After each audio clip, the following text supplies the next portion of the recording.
ಶ್ರೀಗುರುಭ್ಯೋ ನಮಃ ಪರಮಗುರುಭ್ಯೋ ನಮಃ ಶ್ರೀಮದಾನಂದತೀರ್ಥಭಗವತ್ಪಾದಾಚಾರ್ಯಗುರುಭ್ಯೋ ನಮಃ ವ್ಯಾಸಾಯ ಭವನಾಶಾಯ ಶ್ರೀಶಾಯ ಗುಣರಾಶಯೇ ಹೃದ್ಯಾಯ ಶುದ್ಧವಿದ್ಯಾಯ ಮಧ್ವಾಯ ಚ ನಮೋ ನಮಃ ಅಭ್ರಮಂ ಭಂಗರಹಿತಂ ಅಜಡಂ ವಿಮಲಂ ಸದಾ ಆನಂದತೀರ್ಥಮತುಲಂ ಭಜೆ ತಾಪತ್ರಯಾಪಹಂ ಮಿಥ್ಯಾಸಿದ್ಧಾಂತದುರ್ಧ್ವಾಂತವಿಧ್ವಂಸನವಿಚಕ್ಷಣಃ ಜಯತೀರ್ಥಾಕ್ಷತರಣಿಃ ಭಾಸತಾಂ ನೋ ಹೃದಂಬರೆ ಅರ್ಥಿಕಲ್ಪಿತಕಲ್ಪೋऽಯಂ ಪ್ರತ್ಯರ್ಥಿಗಜಕೇಸರಿ ವ್ಯಾಸತೀರ್ಥಗುರುರ್ಭೂಯಾದಸ್ಮದಿಷ್ಟಾರ್ಥಸಿದ್ಧಯೇ ಭಕ್ತಾನಾಂ ಮಾನಸಾಂ ಭೋಜಭಾನವೇ ಕಾಮಧೇನವೇ ನಮತಾಂ ಕಲ್ಪತರವೇ ಜಯೀಂದ್ರಗುರವೇ ನಮಃ ಕುಶಾಗ್ರಮತಯೇ ಭಾನುದ್ಯುತಯೇ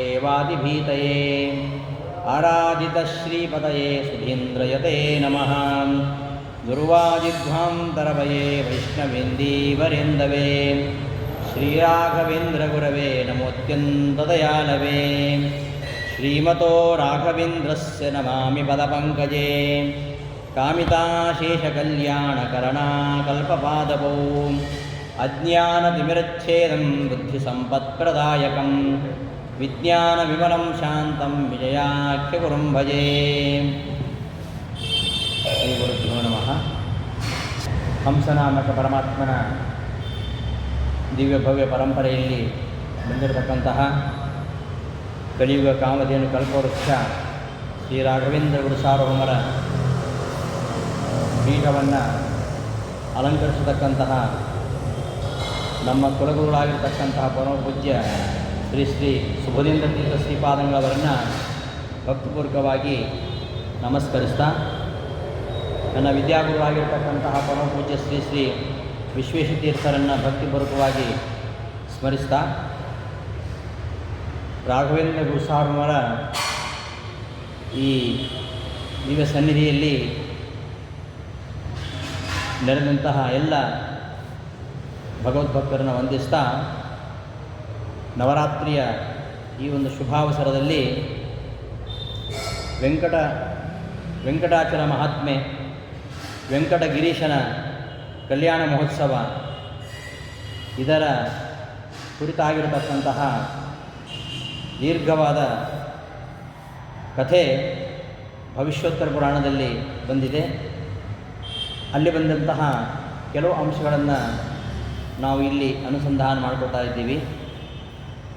ಪರಮಾತ್ಮ ವೈಕುಂಠವನ್ನು ತೊರೆದು ವೆಂಕಟಗಿರಿಗೆ ಶೇಷಾಚಲಕ್ಕೆ ಬಂದು ಅಲ್ಲಿ ಸ್ವಾಮಿ ಪುಷ್ಕರಣಿ ತೀರ್ಥದ ಬಳಿಯಲ್ಲಿದ್ದಂತಹ ತಿಂತ್ರಿಣಿ ಮರದ ಬುಡದಲ್ಲಿ ಇರತಕ್ಕಂತಹ ಹುತ್ತದಲ್ಲಿ ವಾಸವಾಗಿದ್ದಾನೆ. ಚೋಳರಾಜನಿಂದಾಗಿ ತನಗೆ ಗಾಯವಾಗಿದೆ ಅಂತ. ಪರಮಾತ್ಮನಿಗೆ ಯಾವ ಗಾಯ ಇಲ್ಲ, ಅಪ್ರಾಕೃತ ಶರೀರ ಅವನಿಗೆ. ಎಲ್ಲ ಅವನ ಲೀಲೆಗಳಿವೆಲ್ಲ. ಗಾಯ ಆಯಿತು ಅಂಥೇಳಿ ಪ್ರತಿದಿನ ತನ್ನ ಗಾಯಕ್ಕೆ ಔಷಧಿಯನ್ನು ಹುಡುಕ್ತಾ ಹೋಗ್ತಾ ಇರಬೇಕಾದ್ರೆ ವರಾಹದೇವರ ದರ್ಶನ ಆಯಿತು. ವರಾಹ ಬೇರೆ ಅಲ್ಲ, ಶ್ರೀನಿವಾಸ ಬೇರೆ ಅಲ್ಲ. ಅವರಿಬ್ಬರು ಬೇರೆಯವರಂತೆ ಮಾತಾಡಿಕೊಂಡರು. ಅವರ ಒಂದು ಲೀಲಾ ವೈಭವವನ್ನು ನೋಡ್ತಾ ದೇವತೆಗಳೆಲ್ಲ ಸಂತೋಷಪಟ್ಟರು. ಭಗವಂತನ ಲೀಲೆ ಎಂಥದ್ದು ನೋಡಿ, ಒಬ್ಬ ಭಕ್ತ ಭಗವಂತನನ್ನು ಪೂಜಿಸ್ತಾನೆ, ಮತ್ತೊಬ್ಬ ಭಗವಂತನಿಂದಲೇ ಸೇವಿಸಲ್ಪಡ್ತಾನೆ. ಈಗ ಹನುಮಂತ ಇದ್ದಾನೆ. ಹನುಮಂತ ರಾಮನ ಭಕ್ತ. ಅವನಿಂದ ಶ್ರೀರಾಮ ಪೂಜಿತನಾಗ್ತಾನೆ. ಅದೇ ಹರಿ ಕೃಷ್ಣನಾಗಿ ಅವತಾರ ಮಾಡಿ ಅರ್ಜುನನ ಸಖನಾಗಿ ಅವನನ್ನು ಪೂಜಿಸ್ತಾನೆ. ಏನು ಪರಮಾತ್ಮನ ವಿಚಿತ್ರವಾಗಿರತಕ್ಕಂತಹ ಲೀಲೆಗಳನ್ನು ನೋಡಿ. ಪವಿತ್ರಾಣಾಂ ಪವಿತ್ರಮ್ಯೋ ಮಂಗಲಾನಾಂಚ ಮಂಗಲಂ. ಅವನ ಚರಿತ್ರೆ ಅತ್ಯಂತ ಪವಿತ್ರವಾಗಿರುವಂಥದ್ದು. ಪವಿತ್ರಗಳಲ್ಲಿಯೂ ಪವಿತ್ರ, ಮಂಗಲಗಳಲ್ಲಿಯೂ ಮಂಗಲ, ಸರ್ವಲೋಕ ಪಾವನವಾಗಿರತಕ್ಕಂಥದ್ದು. ಹೀಗೆ ಹರಿಕ್ರೀಡೆ, ಹರಿಯ ಲೀಲೆ ಹೀಗೆ ಅಂತ ನಾವು ಹೇಳಲಿಕ್ಕೆ ಬರಲ್ಲ. ಅವನಿಗೆ ಅದನ್ನು ತಿಳ್ಕೊಳ್ಳೋದು ಕಷ್ಟ. ಪರಮಾತ್ಮನ ಕ್ರೀಡೆಗಳು ಇಷ್ಟೇ ಅಂತ ವರ್ಣನೆ ಮಾಡಲಿಕ್ಕೆ ಚತುರ್ಮುಖ ಬ್ರಹ್ಮ ಮೊದಲಾದ ದೇವತೆಗಳಿಗೂ ಕೂಡ ಸಾಧ್ಯ ಇಲ್ಲಂತೆ. ಹೀಗಿರುವಾಗ ಅಂತಹ ನಿತ್ಯನಾಗಿರತಕ್ಕಂತಹ, ಶುದ್ಧನಾಗಿರತಕ್ಕಂತಹ, ನಿರ್ದೋಷನಾಗಿರತಕ್ಕಂತಹ ವಿಷ್ಣುವಿನಲ್ಲಿ ಕೆಲವೊಮ್ಮೆ ನಮಗೆ ಅಜ್ಞಾನ, ಪಾರತಂತ್ರ್ಯಾದಿಗಳು ಕಾಣ್ತವೆ. ಅವು ನಾವು ಅವುಗಳನ್ನು ತಿಳ್ಕೊಳ್ಬೇಕಾ ಅನ್ನುವ ಜಿಜ್ಞಾಸೆ. ಪರಮಾತ್ಮನಿಗೆ ಕಷ್ಟ ಬಂತು ತಿಳ್ಕೊಳ್ಳೋದು ನಮಗೇನು ಪ್ರಯೋಜನ? ಪುಣ್ಯ ಬರುತ್ತಾ? ತಿಳ್ಕೊಳ್ಳೋದ್ರಿಂದ ಪುಣ್ಯ ಇದೆಯಾ? ಅಥವಾ ಅದು ಪುಣ್ಯ ಸಂಪಾದನೆ ಸಾಧನನ ಅನ್ನುವ ಪ್ರಶ್ನೆ ಬರುತ್ತೆ. ಪರಮಾತ್ಮನ ಚರಿತ್ರೆಯನ್ನು ಓದೋದಾಗಲಿ, ಓದಿಸೋದಾಗಲಿ, ಕೇಳೋದಾಗಲಿ, ಕೇಳಿಸೋದಾಗಲಿ ಇದೆಲ್ಲ ಮಾಡಿದರೆ ಭಕ್ತರಿಗೆ ಯಾವ ಭಯ ಇಲ್ಲ. ಇಂತಹ ಪರಮಾತ್ಮನ ಚರಿತ್ರೆಯನ್ನು ತಿಳ್ಕೊಳ್ಬೇಕೋ ಬೇಡವೋ ಅಂತ ಸಂಶಯವೇ ಪಡಬೇಕಾಗಿಲ್ಲ. ಆ ಥರ ಸಂಶಯ ಪಡೋದೇ ಒಂದು ದೋಷ ಅಂತಾಗುತ್ತೆ. ಯಾವನು ಶುದ್ಧಾತ್ಮನಾಗಿದ್ದಾನೋ ಅವ ಪರಮಾತ್ಮನನ್ನು ಸರಿಯಾಗಿ ತಿಳ್ಕೊಂಡವನು ಪುಣ್ಯಭಾಗಿ ಆಗ್ತಾನೆ. ಯಾವನಿಗೆ ಅಜ್ಞಾನ ಆಗಿದೆಯೋ ನಮಗೂ ಪರಮಾತ್ಮನಿಗೆ ಏನು ವ್ಯತ್ಯಾಸ, ನಮ್ಮ ಹಾಗೆ ಅವನೊಬ್ಬ ಮನುಷ್ಯ ಅಂತ ಯಾವನು ತಿಳ್ಕೊಳ್ತಾನೋ ಅಂಥವನು ಅವ ಕಷ್ಟಕ್ಕೀಡಾಗ್ತಾನೆ. ಇಂತಹ ಯಾರು ಭಕ್ತರಲ್ವೋ, ಯಾರು ತನ್ನ ಭಕ್ತರಲ್ವೋ, ಯಾರು ದೈತ್ಯರಿದ್ದಾರೋ ಅವ್ರನ್ನೆಲ್ಲ ಮೋಹನ ಮಾಡಲಿಕ್ಕೋಸ್ಕರವಾಗಿ ಪರಮಾತ್ಮ ಈ ರೀತಿಯಾಗಿ ಕ್ರೀಡಿಸ್ತಾನೆ. ಇಂತಹ ಪರಮಾತ್ಮನ ಲೀಲಾ ವಿನೋದಗಳನ್ನು ನಾವು ಅನೇಕ ಪುರಾಣಗಳಲ್ಲಿ ಕಾಣ್ತೇವೆ. ಅಂತೆಯೇ ಭವಿಷ್ಯೋತ್ತರ ಪುರಾಣದಲ್ಲಿ ಕೂಡ ಶ್ರೀನಿವಾಸನಿಗೆ ಯಾವ ಪೆಟ್ಟು ಬೀಳಲಿಲ್ಲ, ಬಿದ್ರೋನಿಗೇನೂ ಆಗಲಿಲ್ಲ. ಇದೆಲ್ಲ ಅವನ ಲೀಲೆಗಳಷ್ಟೇ. ಈ ಪ್ರಪಂಚವೇ ಅವನದ್ದು. ಅವನು ಹೋಗಿ ವರಾಹನಲ್ಲಿ ಕೇಳುವಂಥದ್ದು ಅವಶ್ಯಕತೆಯೂ ಇಲ್ಲ. ಇವೆಲ್ಲ ಲೀಲೆಗಳನ್ನು ಯಾಕೆ ಮಾಡ್ತಾನೆ ಅಂದರೆ ಭಕ್ತರಲ್ಲಿ ಭಕ್ತಿ ಹೆಚ್ಚಾಗಬೇಕು, ಭಕ್ತಿ ವೃದ್ಧಿಯಾಗಲಿಕ್ಕೋಸ್ಕರವಾಗಿ ಪರಮಾತ್ಮ ಈ ತರಹ ಕ್ರೀಡಿಸ್ತಾನೆ. ಇಂಥ ಪರಮಾತ್ಮ ಪ್ರತಿನಿತ್ಯ ಔಷಧೋಪಚಾರವನ್ನು ಮಾಡಿ ಆ ಶೇಷಾಚಲದಲ್ಲಿಯೇ ವಾಸವಾಗಿದ್ದಾನೆ. ಒಂದು ಸಲ ಅವನಿಗೆ ಬೇಟೆ ಹೋಗಬೇಕು ಅಂತಾಯಿತು. ತಕ್ಷಣವೇ ಕುದುರೆ ಬೇಕು. ಕುದುರೆಯಾಗಿ ವಾಯುವನ್ನು ನೆನಪಿಸಿಕೊಂಡ. ವಾಯುದೇವರು ಕುದುರೆಯಾಗಿ ಬಂದರು. ಲಕ್ಷ್ಮೀದೇವಿ ನೆನಪಿಸಿಕೊಂಡ, ಅವಳು ಹಗ್ಗಾಗಿ ಬಂದಳು. ವಾಯುದೇವರನ್ನೇ ಕುದುರೆಯನ್ನಾಗಿ ಮಾಡಿಕೊಂಡು ಲಕ್ಷ್ಮೀದೇವಿಯನ್ನೇ ಹಗ್ಗವನ್ನಾಗಿ ಮಾಡಿಕೊಂಡು ಶ್ರೀನಿವಾಸ ಹೊರಟಿದ್ದಾನೆ. ಅಲಂಕಾರ ಮಾಡಿಕೊಂಡಿದ್ದಾನೆ. ಹಾರ, ಕಂಕಣ, ಕೇಯೂರ, ನೂಪುರ, ಅಂಗುಲಿಯಕ ಇವೇ ಮೊದಲಾದ ಅನೇಕ ರತ್ನದ ಆಭರಣಗಳನ್ನು ಧರಿಸಿದ್ದಾನೆ. ಅನರ್ಘ್ಯವಾಗಿರತಕ್ಕಂತಹ ಅತ್ಯಂತ ಬೆಲೆ ಬಾಳತಕ್ಕಂತಹ ವಸ್ತ್ರವನ್ನು ಧಾರಣ ಮಾಡಿದ್ದಾನೆ. ಹಣೆಯಲ್ಲಿ ತಿಲಕವನ್ನು ಇಟ್ಕೊಂಡಿದ್ದಾನೆ. ತಾಂಬೂಲು ಚೂರ್ಣವನ್ನು ಮತ್ತು ಮೃತ್ತಿಕಾ ಕುಂಕುಮ ಪೆಟ್ಟಿಗೆಯನ್ನು ಕೆಂಪು ತನ್ನ ವಸ್ತ್ರದಲ್ಲಿ ಕಟ್ಕೊಂಡಿದ್ದಾನೆ. ತಲೆಗೆ ಕೆಂಪು ವಸ್ತ್ರವನ್ನು ಸುತ್ತಕೊಂಡಿದ್ದಾನೆ. ಪಾದಗಳಲ್ಲಿ ಪಾದಕಿಗಳನ್ನು ಹಾಕ್ಕೊಂಡು ಬಿಲ್ಲು ಬಾಣಗಳನ್ನು ಹಿಡಿದುಕೊಂಡು ಅತ್ಯಂತ ಮನೋಹರವಾಗಿರತಕ್ಕಂತಹ ವೇಷವನ್ನು ತೊಟ್ಕೊಂಡು ದಿವ್ಯವಾಗಿರತಕ್ಕಂತಹ ಆ ಕುದುರೆಯನ್ನು ಏರಿ ಆ ಶೇಷಾಚಲದಿಂದ ಕೆಳಗೆ ಇಳಿದು ಆ ಗೊಂಡಾರಣ್ಯ ಆ ಪರ್ವತದ ಕಾನನದಲ್ಲಿ ಬೇಟೆಗೋಸ್ಕರವಾಗಿ ಸಂಚರಿಸ್ತಾ ಅಲ್ಲೆಲ್ಲ ಸಿಂಹ, ಶರಭ, ಶಾರ್ದೂಲ ಮೊದಲಾದ ಹಿಂಸಕ ಪ್ರಾಣಿಗಳನ್ನು ಕೊಂದಿದ್ದಾನೆ. ಒಂದು ಮದ್ದಾನೆಯನ್ನು ನೋಡಿ ಅದನ್ನು ಕೊಲ್ಲಬೇಕು ಅಂತ ಬೆನ್ನಟ್ಟಿಕೊಂಡು ಬಂದಿದ್ದಾನೆ. ಆ ಆನೆ ಅರ್ಧ ಯೋಜನದಷ್ಟು ದೂರ ಓಡ್ತಾ ಇದೆ, ಬೆನ್ನಟ್ಕೊಂಡು ಬಂದಿದ್ದಾನೆ. ಕೊನೆಗೆ ಅದು ಭಯದಿಂದ ಶ್ರೀನಿವಾಸನಿಗೆ ದಂಡವತ್ ಪ್ರಣಾಮವನ್ನು ಮಾಡಿ ಅದು ಹೊರಟೋಗ್ಬಿಡತ್ತೆ. ಅಷ್ಟೊತ್ತಿಗೆ ಶ್ರೀನಿವಾಸನಿಗೆ ಅಲ್ಲಿ ಕೆಲವರು ಕನ್ನಿಕೆಯರು ಕಾಣಿಸ್ಕೊಳ್ತಾರೆ. ಯಾರು ಆ ಕನ್ನಿಕೆ? ಶೌನಕರು ಕೇಳಿದಾಗ ಸೂತ್ರ ಹೇಳ್ತಾರೆ, 28ನೇ ಕಲಿಯುಗದಲ್ಲಿ 1000 ವರ್ಷಗಳು ಕಳೆದ ಮೇಲೆ ಚಂದ್ರವಂಶದ ಪರಂಪರೆಯಲ್ಲಿ ಒಬ್ಬ ರಾಜ, ಸುವೀರ ಅಂತ ಆ ರಾಜನ ಹೆಸರು. ಅಂತಹ ಸುವೀರ ಎಂಬ ರಾಜ ರಾಜ್ಯಭಾರ ಮಾಡ್ತಾ ಇದ್ದ. ಅವನಿಗೆ ಸುಧರ್ಮ ಅಂತ ಒಬ್ಬ ರಾಜ ಮಗ. ಅಂತಹ ಸುಧರ್ಮ ರಾಜನಿಗೆ 2 ಮಕ್ಕಳು, ಒಬ್ಬ ಆಕಾಶ ರಾಜ, ಮತ್ತೊಬ್ಬ ತೋಂಡಮಾನ ಅಂತ. ಆಕಾಶ ದೊಡ್ಡವನು, ತೋಂಡಮಾನ ಚಿಕ್ಕವನು. ಇಬ್ಬರೂ ಪರಮ ಧಾರ್ಮಿಕರು. ಆಕಾಶ ರಾಜ ಆ ತೋಂಡ ದೇಶವನ್ನು ಶಾಸನ ಮಾಡ್ತಾ ಇದ್ದಾನೆ. ಅವನ ರಾಜ್ಯದಲ್ಲಿ ಎಲ್ಲವೂ ಚೆನ್ನಾಗಿದೆ, ಎಲ್ಲ ಪ್ರಜೆಗಳು ಕೂಡ ಧರ್ಮಪರರಾಗಿದ್ದಾರೆ, ಸುಖಿಗಳಾಗಿದ್ದಾರೆ. ರಾಜನಾದವ ಧರ್ಮಿಷ್ಠನಾದರೆ ಆ ರಾಜ್ಯ ತುಂಬ ಚೆನ್ನಾಗಿರುತ್ತೆ. ಒಂದು ರಾಜ್ಯದಲ್ಲಿ ಬಹಳ ಕೆಟ್ಟದ್ದು ನಡೀತಾ ಇದ್ದರೆ ಆ ರಾಜ್ಯವನ್ನು ಆಳುವವ ದುಷ್ಟ ಅಂತ ಅರ್ಥ. ಇವತ್ತು ನಾವು ನಮ್ಮ ದೇಶದಲ್ಲಿ ಅಲ್ಲಲ್ಲಿ ಕಾಣ್ತಾ ಇದ್ದೇವೆ. ಇದಕ್ಕೆ ಕಾರಣ ಆ ಆಳುವವರ ಒಂದು ದುಷ್ಟತನ. ಆಳುವವರು ಧರ್ಮಪರರಾಗಿದ್ದರೆ, ಅವರು ಧರ್ಮ ವಿರೋಧಿಗಳಾಗಿದ್ದರೆ ಯಾವ ಧರ್ಮ ಕಾರ್ಯಗಳು ರಾಜ್ಯದಲ್ಲಿ ನಡೆಯುವುದಿಲ್ಲ. ಧರ್ಮಪರರಾಗಿದ್ದರೆ ಎಲ್ಲರೂ ಧರ್ಮಿಷ್ಠರಾಗಿರ್ತಾರೆ, ಸುಖಿಗಳಾಗಿರ್ತಾರೆ. ರಾಜ್ಯ ಐಶ್ವರ್ಯ ಎಲ್ಲ ಆಕಾಶರಾಜನಿಗೆ ಚೆನ್ನಾಗಿದೆ. ಎಲ್ಲ ಸುಖಗಳನ್ನು, ರಾಜನಾಗಿ ಯಾವ್ಯಾವ ಸುಖಗಳನ್ನು ಅನುಭವಿಸಬೇಕು ಎಲ್ಲ ಸುಖಗಳನ್ನು ಅನುಭವಿಸಿದ್ದಾನೆ. ಅವನಿಗೆ ಒಂದು ಸಂಪತ್ತು ಇಲ್ಲ. ಯಾವುದಿಲ್ಲ ಅಂದರೆ ಪುತ್ರ ಸಂಪತ್ತು ಇಲ್ಲ. ಪುತ್ರ ಸಂಪತ್ತು, ಸಂತಾನ ಸಂಪತ್ತು. ಆ ಸಂತಾನ ಸಂಪತ್ತು, ಎಲ್ಲ ಸಂಪತ್ತು ಇದೆ ಈ ಆಕಾಶರಾಜನಿಗೆ. ಅವನಿಗೆ ಪುತ್ರ ಸಂಪತ್ತು ಇಲ್ಲ. ಹಾಗಾಗಿ ಪುತ್ರನಿಲ್ಲದೆ ತುಂಬ ಕಳವಳಗೊಂಡಿದ್ದಾನೆ.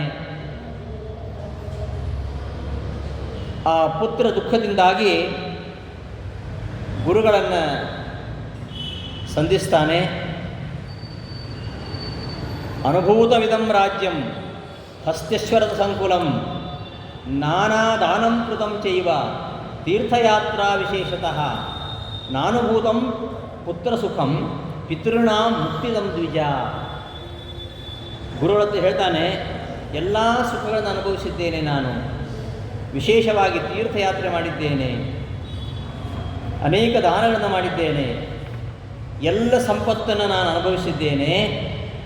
ಆದರೆ ಪುತ್ರ ಸುಖವೊಂದು ನನಗೆ ಆಗಲಿಲ್ಲ.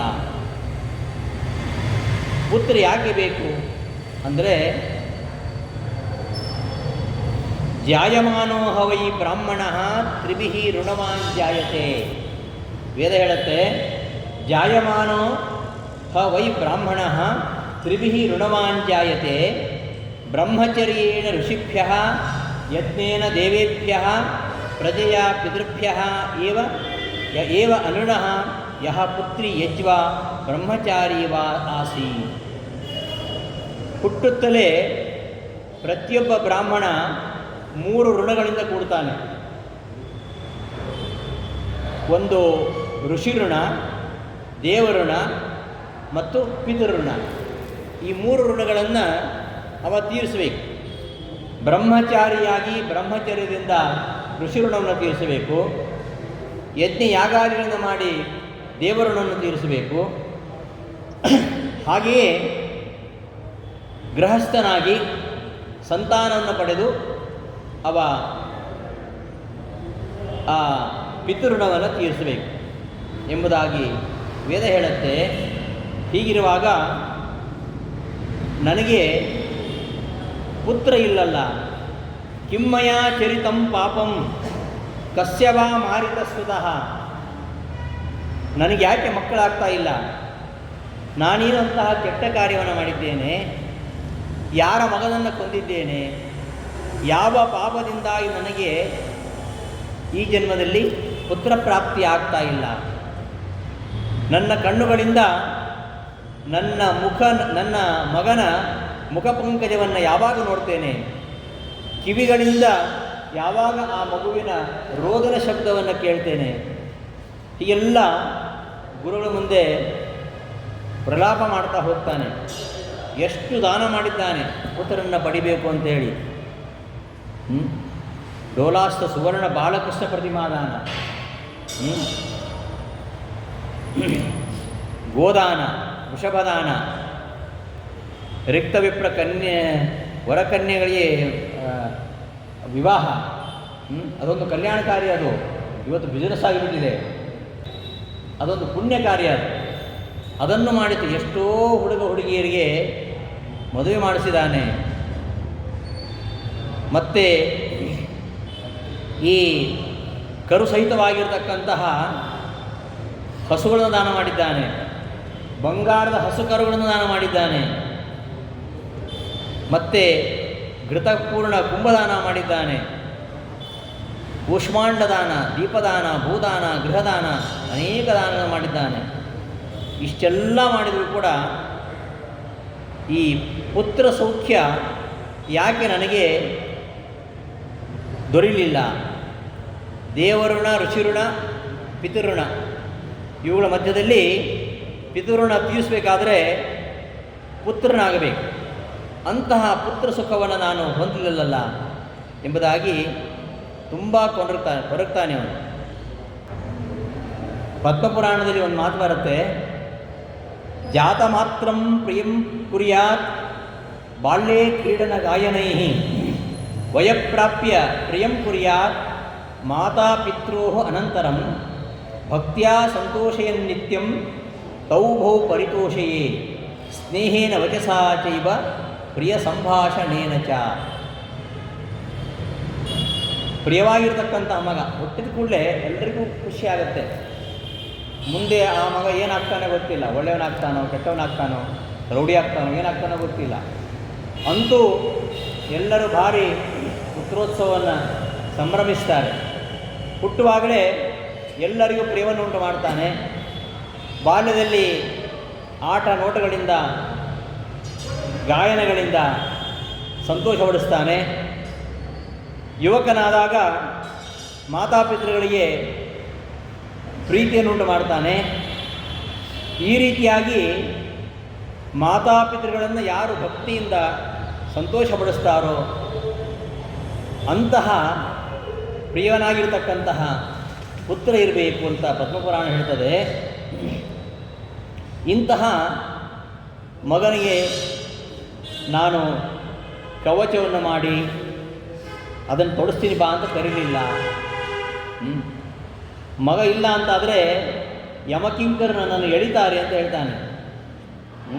ಗಚ್ಚರಾಜನ್ ತ್ವರೇಣೈವ ಯಮಸ್ಯ ಭವನಂ ಪ್ರತಿ. ಈ ರೀತಿಯಾಗಿ ತುಂಬ ಕೊರಗ್ತಾನೆ. ಮತ್ತು ಮಕ್ಕಳಾಗುವಂಥದ್ದು, ಹುಟ್ಟಿದ ಮೇಲೆ ನಾವು ಮಾಡತಕ್ಕಂತಹ ಕರ್ಮಾಚರಣೆ, ನಮ್ಮ ಸುಖ ದುಃಖಗಳು, ನಮ್ಮ ಸಂಪಾದನೆ, ನಾವು ಗಳಿಸುವ ವಿದ್ಯೆ, ನಮ್ಮ ಮರಣ, ಇವೆಲ್ಲವೂ ನಾವು ಗರ್ಭಸ್ಥರವಾಗಿರುವಾಗಲೇ ನಿಶ್ಚಿತ ಆಗಿಬಿಟ್ಟಿರ್ತಾವಂತೆ. ಗರ್ಭಸ್ಥಸ್ಯೈವ ದೇಹಿನ ಆಯು ಕರ್ಮಚ ವಿತ್ತಂಚ ವಿದ್ಯಾ ನಿಧನಮೇವ ಚ ಪಂಚೈತಾನ್ಯಪಿ ಸೃಜ್ಯಂತೆ ಗರ್ಭಸ್ಥೈಸ್ತವ ದೇಹಿನ. ಜೀವಿಗೆ ಗರ್ಭದಲ್ಲಿರುವಾಗಲೇ ಇವು ನಿರ್ಧಾರ ಆಗಿಬಿಟ್ಟಿರ್ತಾವೆ. ಇನ್ನು ಹುಟ್ಟು ಮೊದಲೇ ಅವನ ಆಯುಷ್ಯ ಎಷ್ಟು, ಅವ ಏನು ಕೆಲಸ ಮಾಡ್ತಾನೆ, ಯಾವ ರೀತಿ ಕರ್ಮವನ್ನು ಮಾಡ್ತಾನೆ, ಅವ ಎಷ್ಟು ಹಣ ಗಳಿಸ್ತಾನೆ, ಅವನು ವಿದ್ಯಾವಂತನಾಗ್ತಾನೋ ಇಲ್ವೋ, ಅವನು ಯಾವಾಗ ಮರಣ ಹೊಂದ್ತಾನೆ, ಹೇಗೆ ಮರಣ ಹೊಂದ್ತಾನೆ, ಇದೆಲ್ಲವೂ ಕೂಡ ಹುಟ್ಟುವ ಮೊದಲೇ ನಿರ್ಧಾರಿತವಾಗಿ ಬಿಟ್ಟಿರ್ತದಂತೆ. ನನಗೆ ಮಕ್ಕಳಿಲ್ಲ ಅಂತ ಆ ಚಿತ್ರಗುಪ್ತರು ಬರೆದು ಬಿಟ್ಟಿದ್ದಾರೋ ಏನೋ. ಅಂತಹ ಚಿತ್ರಗುಪ್ತರ ಆ ಬರವಣಿಗೆಯನ್ನು ಅಳಿಸ್ಲಿಕ್ಕಾಗ್ತದ? ನಾನು ಯಾವ ದುರಾಚಾರ ಮಾಡಿದ್ದೇನೆ ಅಂತ ನನಗೆ ಈ ತರಹ ಸ್ಥಿತಿ ಬರ್ತಾ ಇದೆ. ನಷ್ಟದೀಪ ಅತಿ ನಿಷ್ಠುರ ಕಷ್ಟೋದ್ಭೂತ ಕಲೇವರ ವೃಥಾಜಾತ ಅತಿಪಾಪಾತ್ಮ ಆತ್ಮನೋ ನರಕಾವಹ. ನನಗೆ ಮಕ್ಕಳಿಲ್ಲ, ನಾನು ಎಂತಹ ನೀಚ, ವ್ಯರ್ಥವಾಗಿ ಹುಟ್ಟಿದ್ದೇನೆ, ಸುಧರ್ಮನ ವಂಶದಲ್ಲಿ ವ್ಯರ್ಥವಾಗಿ ನಾನು ಹುಟ್ಟಿದ್ದೇನೆ, ನನ್ನಂತಹ ಪಾಪಿಷ್ಠ ನರಕ ಭಾಗಿಯಾಗ್ತಕ್ಕಂತಹ ವ್ಯಕ್ತಿ ನಾನು ಯಮನ ಮುಂದೆ ಹೇಗೆ ನಿಂತ್ಕೊಳ್ಳಿ, ಅವನಿಗೇನು ಉತ್ತರ ಕೊಡಲಿ ಎಂಬುದಾಗಿ ತುಂಬ ಕೊರಗ್ತಾನೆ. ಭರ್ತೃಹೀನ ಯಥಾ ಲೋಕೆ ನಿಂದಂತೆ ಜನಮಂಡಲ. ಈ ಮೂವರನ್ನು ಜನ ನಿಂದಿಸ್ತಾರಂತೆ ಲೋಕದಲ್ಲಿ. ಪುರಾಣ ಹೇಳುತ್ತೆ ಹಾಗೆ. ತಂತುಹೀನಂ ಕುಲಂ ಚಾಪಿ ಅನೀರಂ ಕೂಪಮಂಗನಾಂ ಭರ್ತೃಹೀನಾಂ ಯಥಾ ಲೋಕೆ ನಿಂದಂತೆ ಜನಮಂಡಲ. ಎಷ್ಟೇ ಒಳ್ಳೇದು ಮಾಡಿದರೂ, ಎಷ್ಟೇ ಒಳ್ಳೆಯವನಾಗಿದ್ದರೂ ಕೂಡ ಇದು ಮೂರು ಇಲ್ಲ ಅಂತಾದರೆ ಲೋಕ ನಮ್ಮನ್ನು ನಿಂದಿಸತ್ತೆ ಅಂತ. ಯಾವುದು? ತಂತುಹೀನಂ ಕುಲಂ. ಆ ಕುಲದ ಮುಂದೆ ಮಕ್ಕಳೇ ಇಲ್ಲ ಅಂತಾದರೆ ಆ ಕುಲವನ್ನು ಜನ ದೂಷಿಸ್ತಾರೆ. ಮತ್ತು ಬಾವಿ ಇದೆ, ನೀರೇ ಇಲ್ಲ, ಅಂತಹ ಬಾವಿಯನ್ನು ಯಾರು ಆಧರಿಸ್ತಾರೆ? ತಂತುಹೀನಂ ಕುಲಂ, ಸಂತತಿ ಇಲ್ಲದ ಕುಲ ಮತ್ತು ನೀರಿಲ್ಲದ ಬಾವಿ.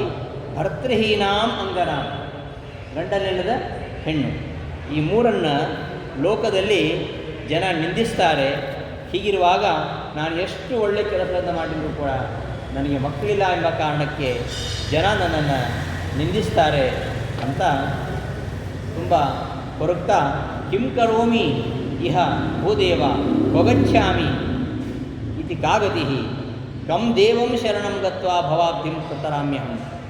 ನಾನೇನು ಮಾಡಲಿ? ಯಾರು ನನಗೆ ಗತಿ? ನಾನು ಎಲ್ಲಿಗೆ ಹೋಗಲಿ? ಯಾವ ದೇವರಿಗೆ ನಾನು ಶರಣಾಗತನಾಗಲಿ? ಈ ಭವಸಾಗರವನ್ನು ನಾನು ಹೇಗೆ ದಾಟಲಿ ಅಂತ ಗುರುಗಳ ಮುಂದೆ ಕೊರಗ್ತಾ ಮತ್ತೆ ಮತ್ತೆ ಅಳ್ತಾ ಇರತಕ್ಕಂತಹ ಮಗನನ್ನು ನೋಡಬೇಕು, ಅವನನ್ನು ಮಾತಾಡಿಸಬೇಕು, ಪ್ರೀತಿಯಿಂದ ಅವನಿಗೆ ಸಮಾಧಾನ ಮಾಡಬೇಕು ಅಂತ ಹೀಗೆಲ್ಲ ಮಕ್ಕಳನ್ನು ಸಮಾಧಾನ ಮಾಡ್ತಕ್ಕಂತಹ ಮಾತಾಪಿತೃಗಳು ಏನೆಲ್ಲ ಮಾಡಬೇಕು ಅದೆಲ್ಲ ತಾನು ಮಾಡಬೇಕು ಅಂತ ಬಯಸ್ತಾನೆ. ಅವನಿಗೆ ಗಂಟೆ ತಂದು ಕೊಡಬೇಕು, ಪ್ರತಿಮೆ ತಂದು ಕೊಡಬೇಕು, ಆಡಲಿಕ್ಕೆ ಚೆಂಡು ತಂದು ಕೊಡಬೇಕು, ಹೀಗೆಲ್ಲ ಆನೆ ಮೇಲೆ ಕೂಡಿಸಿ ಗ್ರಾಮ ಪ್ರದಕ್ಷಿಣೆ ಮಾಡಿಸಬೇಕು, ಸಭೆಗೆ ಕರ್ಕೊಂಡು ಹೋಗಬೇಕು ಅಂತ ಹೀಗೆಲ್ಲ ಕನಸು ಕಾಣ್ತಾ ಇದ್ದಾನೆ ಆಕಾಶ ರಾಜ. ಹೀಗೆ ಮಾತಾಡ್ತಾ ಆಕಾಶ ರಾಜ ಮೂರ್ಛಿತನಾಗಿಬಿಡ್ತಾನಂತೆ. ಅಷ್ಟು ದುಃಖಿತನಾಗಿದ್ದಾನೆ. ಮತ್ತೆ ಎಚ್ಚರಗೊಂಡ. ಮತ್ತೆ ಹೇಳ್ತಾನೆ, ನನಗೆ ಮಗ ಯಾವಾಗ ಹುಟ್ಟೋದು? ಅವನನ್ನು ತೊಡೆ ಮೇಲೆ ಕೂರಿಸ್ಕೋಬೇಕು, ಅವನನ್ನು ಚೆನ್ನಾಗಿ ಅಲಂಕಾರ ಮಾಡಿ ತೊಡೆ ಮೇಲೆ ಕೂರಿಸ್ಕೋಬೇಕು, ಅವನಿಗೆ 5 ವರ್ಷಕ್ಕೆ ಉಪನಯನ ಮಾಡಬೇಕು. 5 ವರ್ಷಕ್ಕೆ ಉಪನಯನ ಆಗ ನೋಪನೀತಃ ಅತಿ ಪ್ರೀತ್ಯೈವ ಸುತೋಮೆ ಪಂಚವಾರ್ಷಿಕ ಅಷ್ಟಮೇವಾದ ದಶಮೇ ನಕೃತೋ ದಾರ ಸಂಗ್ರಹ. 8ನೇ ವರ್ಷಕ್ಕೋ ಅಥವಾ 10ನೇ ವರ್ಷಕ್ಕೋ ನನ್ನ ಮಗನಿಗೆ ಮದುವೆ ಮಾಡಬೇಕು.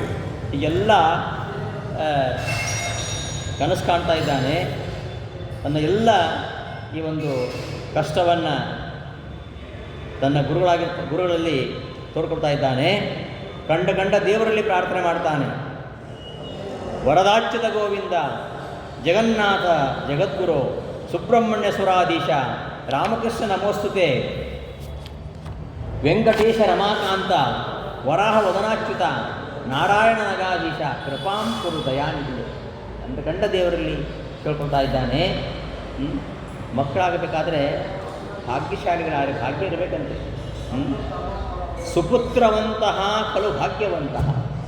ಪುರಾಣ ಹೇಳುತ್ತೆ, ಸುಪುತ್ರವಂತಹ ಖಲು ಭಾಗ್ಯವಂತಹ ಹ್ಯಪುತ್ರವಂತಹ ಭುವಿ ದುಃಖವಂತಹ ಸಂಸಾರ ಸಾಗರ ಸಮುತ್ತರಣೇ ಶ್ವಶಕ್ತಾ ಕಾನೋಗತಿ ಕರ್ಮಫಲಾನುಭೋಗಿನ. ಒಳ್ಳೆ ಮಕ್ಕಳಿರ್ತಕ್ಕಂಥವರು ನಿಜವಾಗ ಭಾಗ್ಯಶಾಲಿಗಳು. ಮಕ್ಕಳಿದ್ದವರು ಅಂತ ಹೇಳಿಲ್ಲ, ಒಳ್ಳೆಯ ಮಕ್ಕಳಿದ್ದವರು ಅಂತ. ಒಳ್ಳೆಯ ಮಕ್ಕಳಿದ್ದವರು. ಒಳ್ಳೆ ಮಕ್ಕಳು ಅಂದರೆ ಮಕ್ಕಳು ಹೇಗಿರಬೇಕು, ಮಕ್ಕಳ ಲಕ್ಷಣ ಏನು? ಇವತ್ತಿರುವ ಆಲೋಚನೆ ಎಲ್ಲ ಬೇರೆ ಇದೆ. ಮಗ ಹೇಗಿರಬೇಕು ಅಂದರೆ ಪದ್ಮಪುರಾಣ ಹೇಳುತ್ತೆ, ಪುಣ್ಯಪ್ರಸಕ್ತೋ ಯಸ್ಯಾತ್ಮ ಸತ್ಯಧರ್ಮರತಃ ಸದಾ ಶುದ್ಧಿಮಾನ್ ಜ್ಞಾನಸಂಪನ್ನ ತಪಸ್ವಿ ವಾಗ್ವಿದಾಂಬರ ಸರ್ವಕರ್ಮಸು ಸಂಪ್ರೀತ ವೇದಾಧ್ಯಯನ ತತ್ಪರ ಸರ್ವಶಾಸ್ತ್ರಪ್ರವೇದಿ ಚ ದೇವಬ್ರಾಹ್ಮಣ ಪೂಜಕ ಯಾಜಕ ಸರ್ವಯಜ್ಞಾನಾಂ ದಾನಿ ತ್ಯಾಗಿ ಪ್ರಿಯಂವದ ವಿಷ್ಣುಧ್ಯಾನಪರ ನಿತ್ಯಂ ಶಾಂತಸುಹೃತ್ಸದಾ ಪಿತೃಮಾತೃಪರ ನಿತ್ಯಂ ಸರ್ವಸ್ವ ಜನವತ್ಸರ ಕುಲಸ್ಯ ತಾರಕೋ ವಿದ್ವಾನ್ ಸ್ವಕುಲ ಪ್ರತಿಪೋಷಕ ಏವಂ ಗುಣೈಸ್ತು ಸಂಯುಕ್ತ ಸುಪುತ್ರ ಸುಖದಾಯಕ. ಸುಪುತ್ರ ಸುಖದಾಯಕನಾಗಬೇಕಾದ್ರೆ ಇವೆಲ್ಲ ಇರಬೇಕು. ಯಾವುದಾದ್ರೂ ಒಂದಾದರೂ ಕ್ವಾಲಿಫಿಕೇಷನ್ ಇದೆಯಾ ನೋಡಿ ಇವತ್ತಿನ ಮಕ್ಕಳಲ್ಲಿ.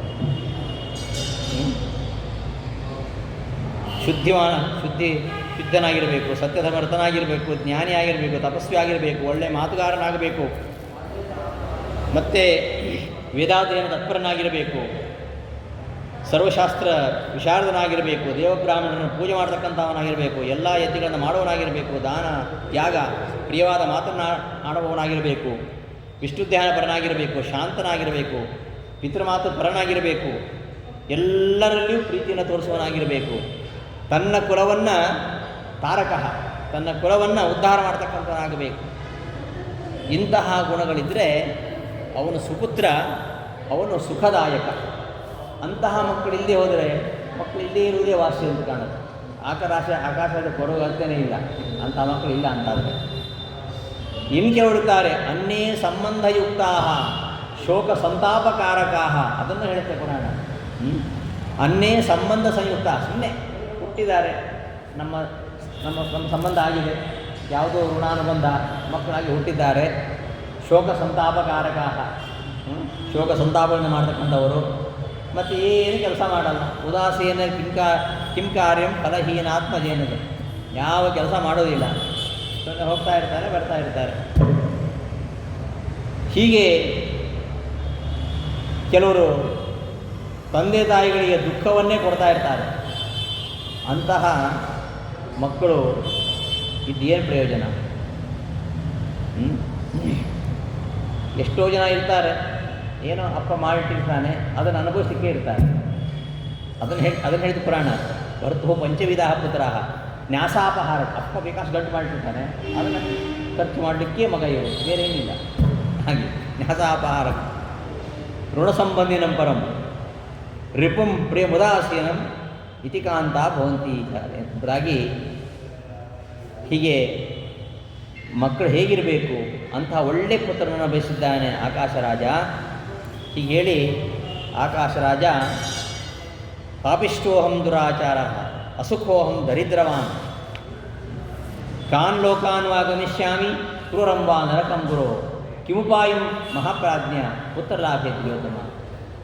ನಾನೆಂತಹ ಪಾಪಿ, ಎಂಥ ದುರಾಚಾರಿ, ನನಗೆ ಸುಖನೇ ಇಲ್ಲ, ನಾನೆಂಥ ದರಿದ್ರ, ಯಾವ ಲೋಕಗಳನ್ನು ಕುರಿತು ನಾನು ಹೋಗ್ತೇನೋ ಮಕ್ಕಳಿಲ್ಲದೆ ಇರೋದರಿಂದ, ನರಕಕ್ಕೆ ಹೋಗ್ತೀನೋ ಏನೋ, ಇದಕ್ಕೆ ಉಪಾಯ ಏನು, ಪುತ್ರನನ್ನು ಪಡೀಲಿಕ್ಕೆ ಏನು ಉಪಾಯ ಅಂತ ಗುರುಗಳಲ್ಲಿ ಕೇಳಿದಾಗ ಗುರುಗಳು ಹೇಳ್ತಾರೆ, ಯಜ್ಞಂ ಕುರುದ್ರ ಪಶ್ರೇಷ್ಠ ಪುತ್ರಸ್ಥೇನ ಭವಿಷ್ಯತಿ.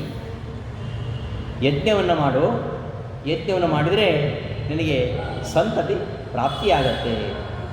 ಗುರುಗಳ ಮಾತನ್ನು ಕೇಳಿ ಆಕಾಶರಾಜ ಭೂಮಿಯನ್ನು ಶೋಧನೆ ಮಾಡ್ತಾನೆ. ಬಂಗಾರದ ನೇಗಿಲಿನಿಂದ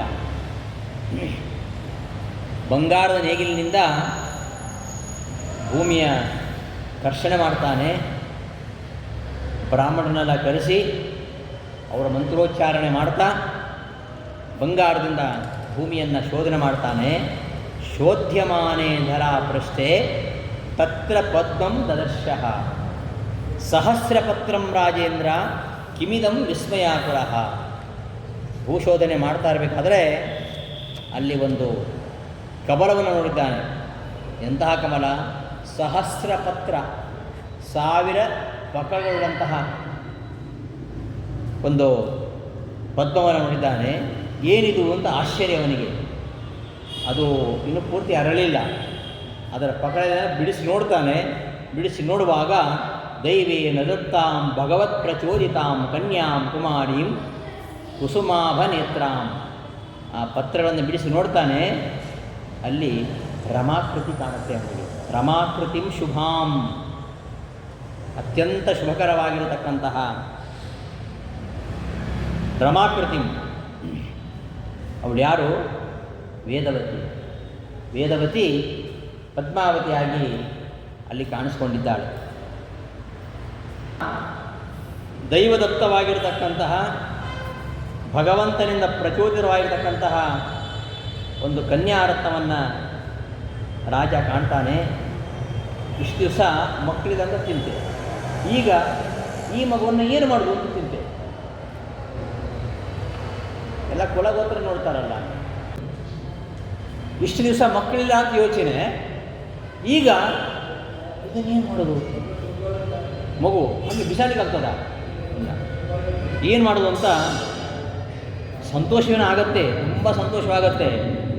ಆದರೆ ಯೋಚನೆ, ಏನು ಮಾಡೋದು ಇದನ್ನು? ಕಸ್ಮೈ ಪ್ರದೇಯ ಪ್ರತಿಗೃಕ್ಷತೆ ಮಯ. ಎಲ್ಲೋ ಸಿಕ್ತು ಮಗು ಅಂತ ಕೊಟ್ಟರೆ ಯಾರು ತಗೊಳ್ತಾರ? ಇಲ್ಲ. ಏನು ಮಾಡೋದು ಅಂತ ದೀನನಾಗಿ ಯೋಚನೆ ಮಾಡ್ತಾ ಇರಬೇಕಾದ್ರೆ ಆಕಾಶವಾಣಿ ಆಗತ್ತೆ.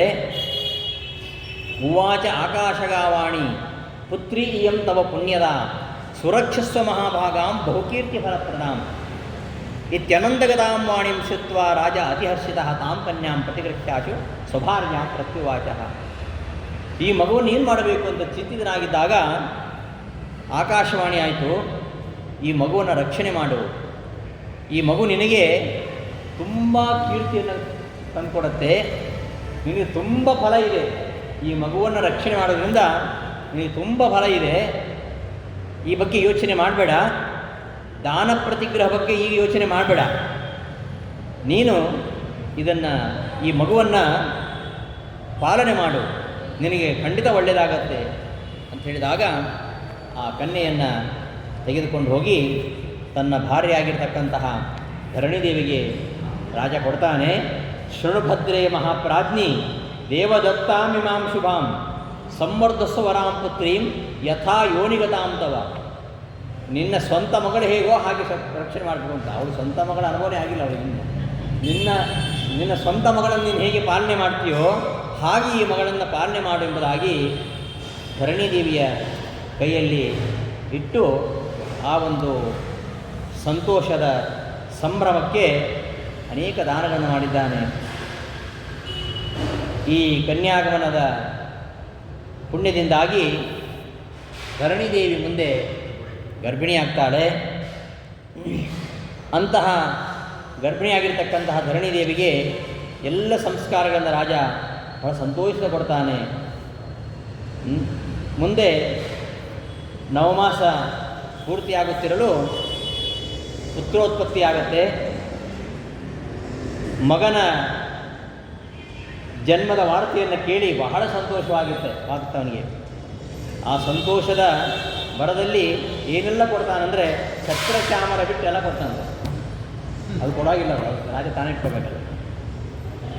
ಗವಾಂ ಕೋಟಿ ಸಹಸ್ರಾಣಿ ಅಶ್ವಾನಾಂ ಅಯುತಂ ತಥಾ ನವಧಾನ್ಯಾಧಿಕಂ ದಾನಂ ವಿನಾತೆ ಛತ್ರಚಾಮರೇ. ಛತ್ರಚಾಮರ ಹೊಡೆದು ಬಡಿಸಿ ಕೋಟಿ ಸಹಸ್ರ, ಕೋಟಿ ಮುಂದೆ ಮತ್ತೆ 3 ಸೊನ್ನೆ ಅಷ್ಟು ಹಸುಗಳನ್ನು, 10,000 ಕುದುರೆಗಳನ್ನು ಮತ್ತು ನವಧಾನ್ಯಾದಿಗಳನ್ನು ಕೊಟ್ಟಂತೆ ಸ್ನಾನ ಮಾಡಿ ಶುದ್ಧನಾಗಿ ಸ್ವಸ್ತಿವಾಚನ ಮಾಡಿಕೊಂಡು ಜಾತಕರ್ಮಾದಿಗಳನ್ನು ಮಾಡಿ ಅವನಿಗೆ ವಸುದಾನ ಅಂತ ನಾಮಕರಣವನ್ನು ಮಾಡಿದ್ದಾನೆ ಆಕಾಶರಾಜ. ದಿನೇತು ದ್ವಾದಶೇ ಪ್ರಾಪ್ತೆ ಕೃತಂ ಪುತ್ರಾವಿದಂ ತಥಾ ತದ್ದಿನೇ ಬಹು ವಿಪ್ರಾಣಾಂ ಭೋಜನಂ ತಾಪಯನ್ ನೃಪಃ ನಾಮ್ನಾಥ ವಸುದಾನೇತಿ ಲೋಕೆ ಖ್ಯಾತಿ ಗಮಿಷ್ಯತಿ. 12ನೇ ದಿವಸ ಆ ಮಗನಿಗೆ ಎಲ್ಲ ವಿಪ್ರರಿಗೆ ಭೋಜನವನ್ನು ಮಾಡಿಸಿ ವಸುದಾನ ಎಂಬುದಾಗಿ ನಾಮಕರಣವನ್ನು ಮಾಡಿದ್ದಾನೆ. ಇಷ್ಟಾಗುವಾಗ ಋಷಿಗಳಿಗೆ ಒಂದು ಪ್ರಶ್ನೆ ಬಂತು. ಹೌದು, ಇವನೇನೋ ವಸುದಾನ, ಅವಳಿಗೇನು ಹೆಸರಿಟ್ಟರು? ಮೊದಲು ಸಿಕ್ಕಿಲ್ಲಲ್ಲ. ಅಯೋನಿಜಾಯ ತತ್ಪುತ್ರ್ಯ ಕಿಂ ನಾಮ ಕೃತವಾನ್ ನೃಪಃ ಅಂದಾಗ ಸೂತ್ರ ಹೇಳ್ತಾರೆ, ಪದ್ಮೋದರಾಂ ಪದ್ಮಗರ್ಭಾಂ ಪದ್ಮಜಾತಾಂ ವರಾನನಾಂ ಪದ್ಮಾಯಾಃ ಅವತಾರತ್ವಾತ್ ರಾಜ ಪದ್ಮಾವತಿ ಪದ್ಮಾವತಿ ಎಂಬುದಾಗಿ ನಾಮಕರಣ ಮಾಡಿದ. ಪದ್ಮದಲ್ಲಿ ಹುಟ್ಟಿದವಳು ಪದ್ಮೋದರ. ಅಂತಹ ಪದ್ಮ ಸಾಕ್ಷಾತ್ ಲಕ್ಷ್ಮಿಯ ಅವತಾರವೇ ಆದ್ದರಿಂದ ಪದ್ಮಾವತಿ ಎಂಬುದಾಗಿ ನಾಮಕರಣ ಮಾಡಿದ್ದಾರೆ. ಹೀಗೆ ಆ ಎರಡು ಮಕ್ಕಳು ಬಹಳ ಸಂತೋಷದಿಂದ ಬೆಳೆಯುತ್ತಿದ್ದಾರೆ. ಈಗ ರಾಜ ಇಷ್ಟು ಸಹ ಹೇಳ್ತಾ ಇದ್ದಾನೆ, ನನ್ನಂಥ ಪಾಪಿ ಯಾರು ಅಂತ. ಈಗ ಹೇಳ್ತಾನೆ, ಕಿಂ ತೇನ ಸುಕೃತಂ ರಾಜ್ಞಾ ಬಹುಜನ್ಮಾರ್ಜಿತಂ ಫಲಂ. ಎಲ್ಲರೂ ಹೇಳ್ತಾ ಇದ್ದಾರಂತೆ, ಅವನು ಮಾತ್ರ ಅಲ್ಲ. ಅದೆಷ್ಟು ಪುಣ್ಯ ಮಾಡಿದ್ದಾನೋ, ಎಷ್ಟು ಜನ್ಮಗಳಲ್ಲಿ ಪುಣ್ಯ ಸಂಪಾದನೆ ಮಾಡಿದ್ದಾನೋ. ಹೇಗಿದ್ದಾರೆ ಮಕ್ಕಳು? ರಾಮಚಂದ್ರ ಸಮೌ ಉಭೌ ಅಕಲಂಕೇಂದು ಸದೃಶವು ರಮಾಚಂದ್ರ ಸಮೌ ಉಭೌ. ಕಳಂಕವಿಲ್ಲದ ಚಂದ್ರನ ಹಾಗೆ ರಮ ಹಾಗೂ ಚಂದ್ರ, ಆ ವಸುದಾನ ಮತ್ತು ಪದ್ಮ ಅವರಿಬ್ಬರು ರಮಾಚಂದ್ರರ ಹಾಗೆ ಶೋಭಿಸ್ತಾ ಇದ್ದಾರೆ. ಇಂತಹ ಮಕ್ಕಳನ್ನು ಪಡಿಬೇಕಾದರೆ ಎಷ್ಟು ಪುಣ್ಯ ಮಾಡಿದ್ದಾನೇನೋ ಆಕಾಶರಾಜ ಅಂತ ಎಲ್ಲ ಊರಿನಲ್ಲಿ ಮಾತಾಡ್ಕೊಳ್ತಾ ಇದ್ದಾರೆ. ಹೀಗೆ ಪದ್ಮಾವತಿ ಸಿಕ್ಕಿದ್ಲು. ಪದ್ಮಾವತಿ ಸಿಕ್ಕಿದ ಮೇಲೆ ರಾಜನಿಗೆ ಮತ್ತೆ ಸಂತಾನ ಪ್ರಾಪ್ತಿಯಾಯಿತು, ವಸುದಾನ ಹುಟ್ಟಿದ. ಇಲ್ಲಿ ಒಂದು ನಾವು ಅಂಶವನ್ನು ತಿಳ್ಕೊಳ್ಬೇಕು. ಒಂದು ಕಡೆ ಶ್ರೀನಿವಾಸ ಬೇಟೆಗಾಗಿ ಹೊರಟಿದ್ದಾನೆ. ಅತ್ತ ಕಡೆ ಬೇಟೆಗೆ ಹೊರಟಾಗ ವಾಯುದೇವರನ್ನೇ ಕುದುರೆಯನ್ನಾಗಿ ಮಾಡಿಕೊಂಡ, ಲಕ್ಷ್ಮಿಯನ್ನೇ ಹಗ್ಗವನ್ನಾಗಿ ಮಾಡಿಕೊಂಡ, ತಾನು ಕುದುರೆ ಮೇಲೆ ಕೂತ್ಕೊಂಡು ಹೊರಟ. ಏನಿದ್ರ ಅರ್ಥ? ಯಾಕೆ ಬೇರೆ ಕುದುರೆ ಸಿಗ್ತಿರಲಿಲ್ಲ? ವಾಯುದೇವರೇ ಬರಬೇಕು ಅಂದರೆ ಮುಖ್ಯಪ್ರಾಣದೇವರು ಕೂಡ, ಮುಖ್ಯಪ್ರಾಣದೇವರು ಜಗತ್ತನ್ನು ನಿಯಂತ್ರಿಸ್ತಾ ಇದ್ದಾರೆ. ಅರಾಯವ ಚಕ್ರನಾಭವು ಎಂಬುದಾಗಿ ಉಪನಿಷತ್ತು ಹೇಳುತ್ತೆ. ಬಂಡಿ ಇದೆಯಲ್ಲ, ಬಂಡಿಯ ಚಕ್ರ ಇದೆಯಲ್ಲ, ಚಕ್ರದ ಮಧ್ಯ ಒಂದಿರುತ್ತೆ, ಅದರ ಸುತ್ತಲೂ ಕಟ್ಟಿಗಳಿರ್ತಾವಲ್ಲ, ಅದನ್ನು ಗಟ್ಟಿ ಹಿಡಿದಿರುವಂಥದ್ದು ಆ ಮಧ್ಯದಲ್ಲಿರ್ತಕ್ಕಂತಹ ಆ ಭಾಗ. ಅದಕ್ಕೆ ರಥನಾಭಿ ಅಂತ ಹೇಳ್ತಾರೆ. ಅದಕ್ಕೆ ಅದು ಹೇಗೆ ಆ ಎಲ್ಲ ಅರಗಳನ್ನು, ಆ ಎಲ್ಲ ಮರತುಂಡುಗಳನ್ನು ಹೇಗೆ ಹಿಡ್ಕೊಂಡಿರ್ತದೋ ಹಾಗೆ ವಾಯುದೇವರು ಎಲ್ಲ ಲೋಕವನ್ನು ಹಿಡಿದುಕೊಂಡಿರ್ತಾರಂತೆ. ವಾಯುದೇವರಿಗೆ ಸೂತ್ರ ಅಂತ ಹೆಸರು, ಸೂತ್ರನಾಮ. ಯಾಕೆಂದರೆ ವಾಯುರ್ವೈ ಗೌತಮ ಸೂತ್ರಂ ಅಂತ ಉಪನಿಷತ್ತು ಹೇಳುತ್ತೆ. ಒಂದು ದಾರದಲ್ಲಿ ಮಣಿಗಳನ್ನು ಪೋಣಿಸಿದ ಹಾಗೆ ಆ ಎಲ್ಲ ಮಣಿಗಳು ಇರಬೇಕು ಅಂತಾದರೆ ಆ ಸೂತ್ರ ಗಟ್ಟಿಯಾಗಿರಬೇಕು. ಆ ಸೂತ್ರ ತುಂಡಾದರೆ ಮಣಿಗಳು ಚೆಲ್ಲಾಪಿಲ್ಲಿ ಆಗ್ತವೆ. ಹಾಗೆ ಈ ಎಲ್ಲ ಲೋಕಗಳನ್ನು ಒಂದು ಸೂತ್ರದಲ್ಲಿ ಎಲ್ಲ ಮಣಿಗಳನ್ನು ಹಿಡಿದಿಟ್ಟ ಹಾಗೆ ಎಲ್ಲ ಲೋಕಗಳನ್ನು ಹಿಡಿದಿಟ್ಟವರು ಮುಖ್ಯ ಪ್ರಾಣದೇವರು.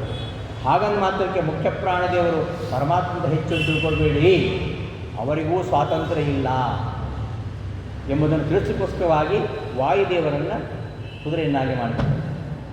ಲಕ್ಷ್ಮೀದೇವಿಯನ್ನು ಹಗ್ಗ ಯಾಕೆ ಮಾಡ್ಕೊಂಡಿದೆ ಅಂದರೆ ಕುದುರೆಯನ್ನು ಕಂಟ್ರೋಲ್ ಮಾಡಬೇಕಲ್ಲ, ಕುದುರೆಯನ್ನು ನಿಯಂತ್ರಣ ಮಾಡಲಿಕ್ಕೆ ಹಗ್ಗ ಬೇಕು. ಮುಖ್ಯ ಪ್ರಾಣನ ಅವನು ಸ್ವತಂತ್ರ ಅಲ್ಲ, ಅವನು ಯಾರ ಅಧೀನದಲ್ಲಿದ್ದಾನೆ? ಲಕ್ಷ್ಮೀದೇವಿಯ ಅಧೀನದಲ್ಲಿದ್ದಾನೆ. ಕುದುರೆ ಕಡಿವಾಣದ ಅಧೀನದಲ್ಲಿರುತ್ತೆ. ಆ ಹಗ್ಗ ಇಂದ ಹೊಡೆದ್ರೆ ಅದು ಓಡ್ತದೆ. ಹಾಗೆ ಆ ಕಡಿವಾಣದ ಅಧೀನದಲ್ಲಿ ಕುದುರೆ ಇದ್ದಾಗೆ ಲಕ್ಷ್ಮಿಯ ಅಧೀನದಲ್ಲಿ ವಾಯುದೇವರಿದ್ದಾರೆ. ಸರಿ, ಹಗ್ಗ ಏನೋ ಇದೆ, ಹಗ್ಗದಿಂದ ಹೊಡಿಲಿಕ್ಕೆ ಹೋಗಬೇಕಲ್ಲ ರಾವುತ, ಅದನ್ನು ನಡೆಸ್ತಕ್ಕಂಥವನು ಅವನು ಶ್ರೀನಿವಾಸ. ಹಾಗೆ ಲಕ್ಷ್ಮೀದೇವಿಯೇ ಸ್ವತಂತ್ರ ಅಂತ ಭಾವಿಸಬೇಡಿ, ಮುಖ್ಯ ಪ್ರಾಣ ಲಕ್ಷ್ಮೀದೇವರು ಕೂಡ ಪರಮಾತ್ಮನ ಅಧೀನದಲ್ಲಿದ್ದಾರೆ ಎಂಬುದನ್ನು ತಿಳಿಸಲಿಕ್ಕೋಸ್ಕರವಾಗಿ ಪರಮಾತ್ಮ ವಾಯುದೇವರನ್ನು ಕುದುರೆಯನ್ನಾಗಿ ಮಾಡಿಕೊಂಡ, ಲಕ್ಷ್ಮೀದೇವಿಯನ್ನು ಹಗ್ಗವನ್ನಾಗಿ ಮಾಡಿಕೊಂಡು ಕುದುರೆಯಲ್ಲಿ ಹೊರಟ ಅಂತ ಒಂದು ಸಂದೇಶ ನಮಗೆ ಆ ಪರಮಾತ್ಮನ ಆ ಲೀಲೆಯಿಂದ ಗೊತ್ತಾದರೆ, ಆಕಾಶ ರಾಜ ಈ ಪದ್ಮಾವತಿಯನ್ನು ಪಡೆದ ಈ ಒಂದು ಪ್ರಸಂಗವನ್ನು ನಾವು ತಿಳ್ಕೊಳ್ಬೇಕಾದ್ದೇನೆಂದರೆ, ಆಕಾಶ ರಾಜ ಅವನೊಬ್ಬ ಜೀವನವನ್ನು ಪ್ರತಿನಿಧಿಸ್ತಾನೆ. ನಾವೆಲ್ಲರೂ ಆಕಾಶ ರಾಜರೇ. ಜೀವ ಜೀವ ಇವ ಆಕಾಶ ರಾಜ ಇದ್ದ ಹಾಗೆ. ಆಕಾಶಕ್ಕೆ ಮಕ್ಕಳಿಲ್ಲ ಅಂತ ಕೊರಗಿದ. ನಾವು ಜೀವರು ಯಾವುದರಿಂದ ಕೊರಗ್ತಾ ಇದ್ದೇವೆ ಅಂದರೆ ಜ್ಞಾನವಿಲ್ಲದೆ ಬಳಲ್ತಾ ಇದ್ದೇವೆ. ಜ್ಞಾನವಿಲ್ಲದೆ ಅಜ್ಞಾನದಿಂದ ತೊಳೆದಾಡ್ತಾ ಇದ್ದೇವೆ. ಆ ಜ್ಞಾನವೆಂಬ ಪುತ್ರ ನನಗೆ ದೊರೀತಾ ಇಲ್ಲಲ್ಲ ಅಂತ ಆಕಾಶ ರಾಜ ಕೊರಗಿದ ಹಾಗೆ ಪ್ರತಿಯೊಬ್ಬ ಜೀವಿ ತನಗೆ ಜ್ಞಾನವಿಲ್ಲದೆ ಅವನು ಚಡಪಡಿಸ್ತಾ ಇದ್ದಾನೆ. ಅಂತಹ ಈ ಜೀವನಿಗೆ ಜ್ಞಾನ ಬರಬೇಕು ಅಂತಾದರೆ ಮಕ್ಕಳು, ಆಕಾಶ ರಾಜನಿಗೆ ಮಕ್ಕಳು ಆಗಬೇಕಾದ್ರೆ ಅವನು ಯಾಗ ಮಾಡಬೇಕಾಯಿತು. ಯಾಗ ಮಾಡಿದ ಮೇಲೆ ಲಕ್ಷ್ಮೀದೇವಿ ಕಾಣಿಸ್ಕೊಂಡು, ಲಕ್ಷ್ಮೀದೇವಿ ಮನೆಗೆ ಬಂದ ಮೇಲೆ ವಸುದಾನ ಹುಟ್ಟಿದ. ಹಾಗಾದರೆ ಆಕಾಶ ರಾಜನಿಗೆ ವಸುದಾನ ಹುಟ್ಟಿದಂತೆ ಎಲ್ಲ ಜೀವರಿಗೂ ಮಗನಂತೆ ಬೇಕಾಗಿರುವಂಥದ್ದು ಜ್ಞಾನ.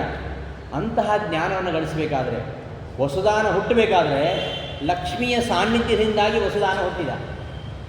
ಮೊದಲು ಲಕ್ಷ್ಮಿಯನ್ನು ಪೋಷಣೆ ಮಾಡಿದ ಆಕಾಶ ರಾಜ, ಆಮೇಲೆ ಅವನಿಗೆ ವಸುದಾನ ಹುಟ್ಟಿದ. ಹಾಗೆ ಈ ಜೀವನೆಂಬ ಆಕಾಶ ರಾಜ ಅವನಿಗೆ ಜ್ಞಾನವೆಂಬ ಪುತ್ರ ದೊರೆಯಬೇಕಾದರೆ ಅವನೇನು ಮಾಡಬೇಕು? ಪದ್ಮಾವತಿಯನ್ನು ರಕ್ಷಣೆ ಮಾಡಬೇಕು, ಪದ್ಮಾವತಿಯನ್ನು ಪೋಷಣೆ ಮಾಡಬೇಕು. ಪದ್ಮಾವತಿ ಎಂದು ಯಾರು? ಲಕ್ಷ್ಮಿ. ಲಕ್ಷ್ಮಿಯಿಂದ ಅಭಿಮನ್ಯಮಾನವಾಗಿರುವಂಥದ್ದು ವೇದಗಳು. ಆ ವೇದಗಳನ್ನು ಪೋಷಣೆ ಮಾಡಬೇಕು, ವೇದಗಳನ್ನು ಅಧ್ಯಯನ ಮಾಡಬೇಕು. ವೇದಾರ್ಥ ಜ್ಞಾನ ನಮ್ಮ ಬರಬೇಕು ಅಂತಾದರೆ ವೇದವನ್ನು ಸರಿಯಾಗಿ ತಿಳ್ಕೊಳ್ಬೇಕು. ಇಲ್ಲದೆ ಹೋದರೆ ನಮಗೆ ಜ್ಞಾನ ಬರೋದಿಲ್ಲ. ಹೀಗೆ ವೇದಾಧ್ಯಯನ ಮಾಡಿದ ಮೇಲೆ ಜ್ಞಾನ ನಮಗೆ ಬರುವಂಥದ್ದು. ವೇದಾಧ್ಯಯನವಿಲ್ಲದೆ ಜ್ಞಾನವನ್ನು ನಡೆಸಲಿಕ್ಕೆ ಸಾಧ್ಯ ಇಲ್ಲ ಎಂಬ ಸಂದೇಶವನ್ನು ನಾವು ಈ ಒಂದು ಪ್ರಸಂಗದಲ್ಲಿ ನೋಡಬಹುದು ಅಂತ ಹೇಳ್ತಾ, ಇಂತಹ ಪದ್ಮಾವತಿ ದಿನೇ ದಿನೇ ಆ ರಾಜನ, ಆಕಾಶ ರಾಜನ ಮನೆಯಲ್ಲಿ ಬಹಳ ಸಂತುಷ್ಟ ಮನಸ್ಕಳಾಗಿ ಸಂಪೂರ್ಣ ಆನಂದ ಸಾಗರದಲ್ಲಿ ಮುಳುಗಿದವಳಾಗಿ ಬೆಳೀತಾ ಇದ್ದಾಳೆ.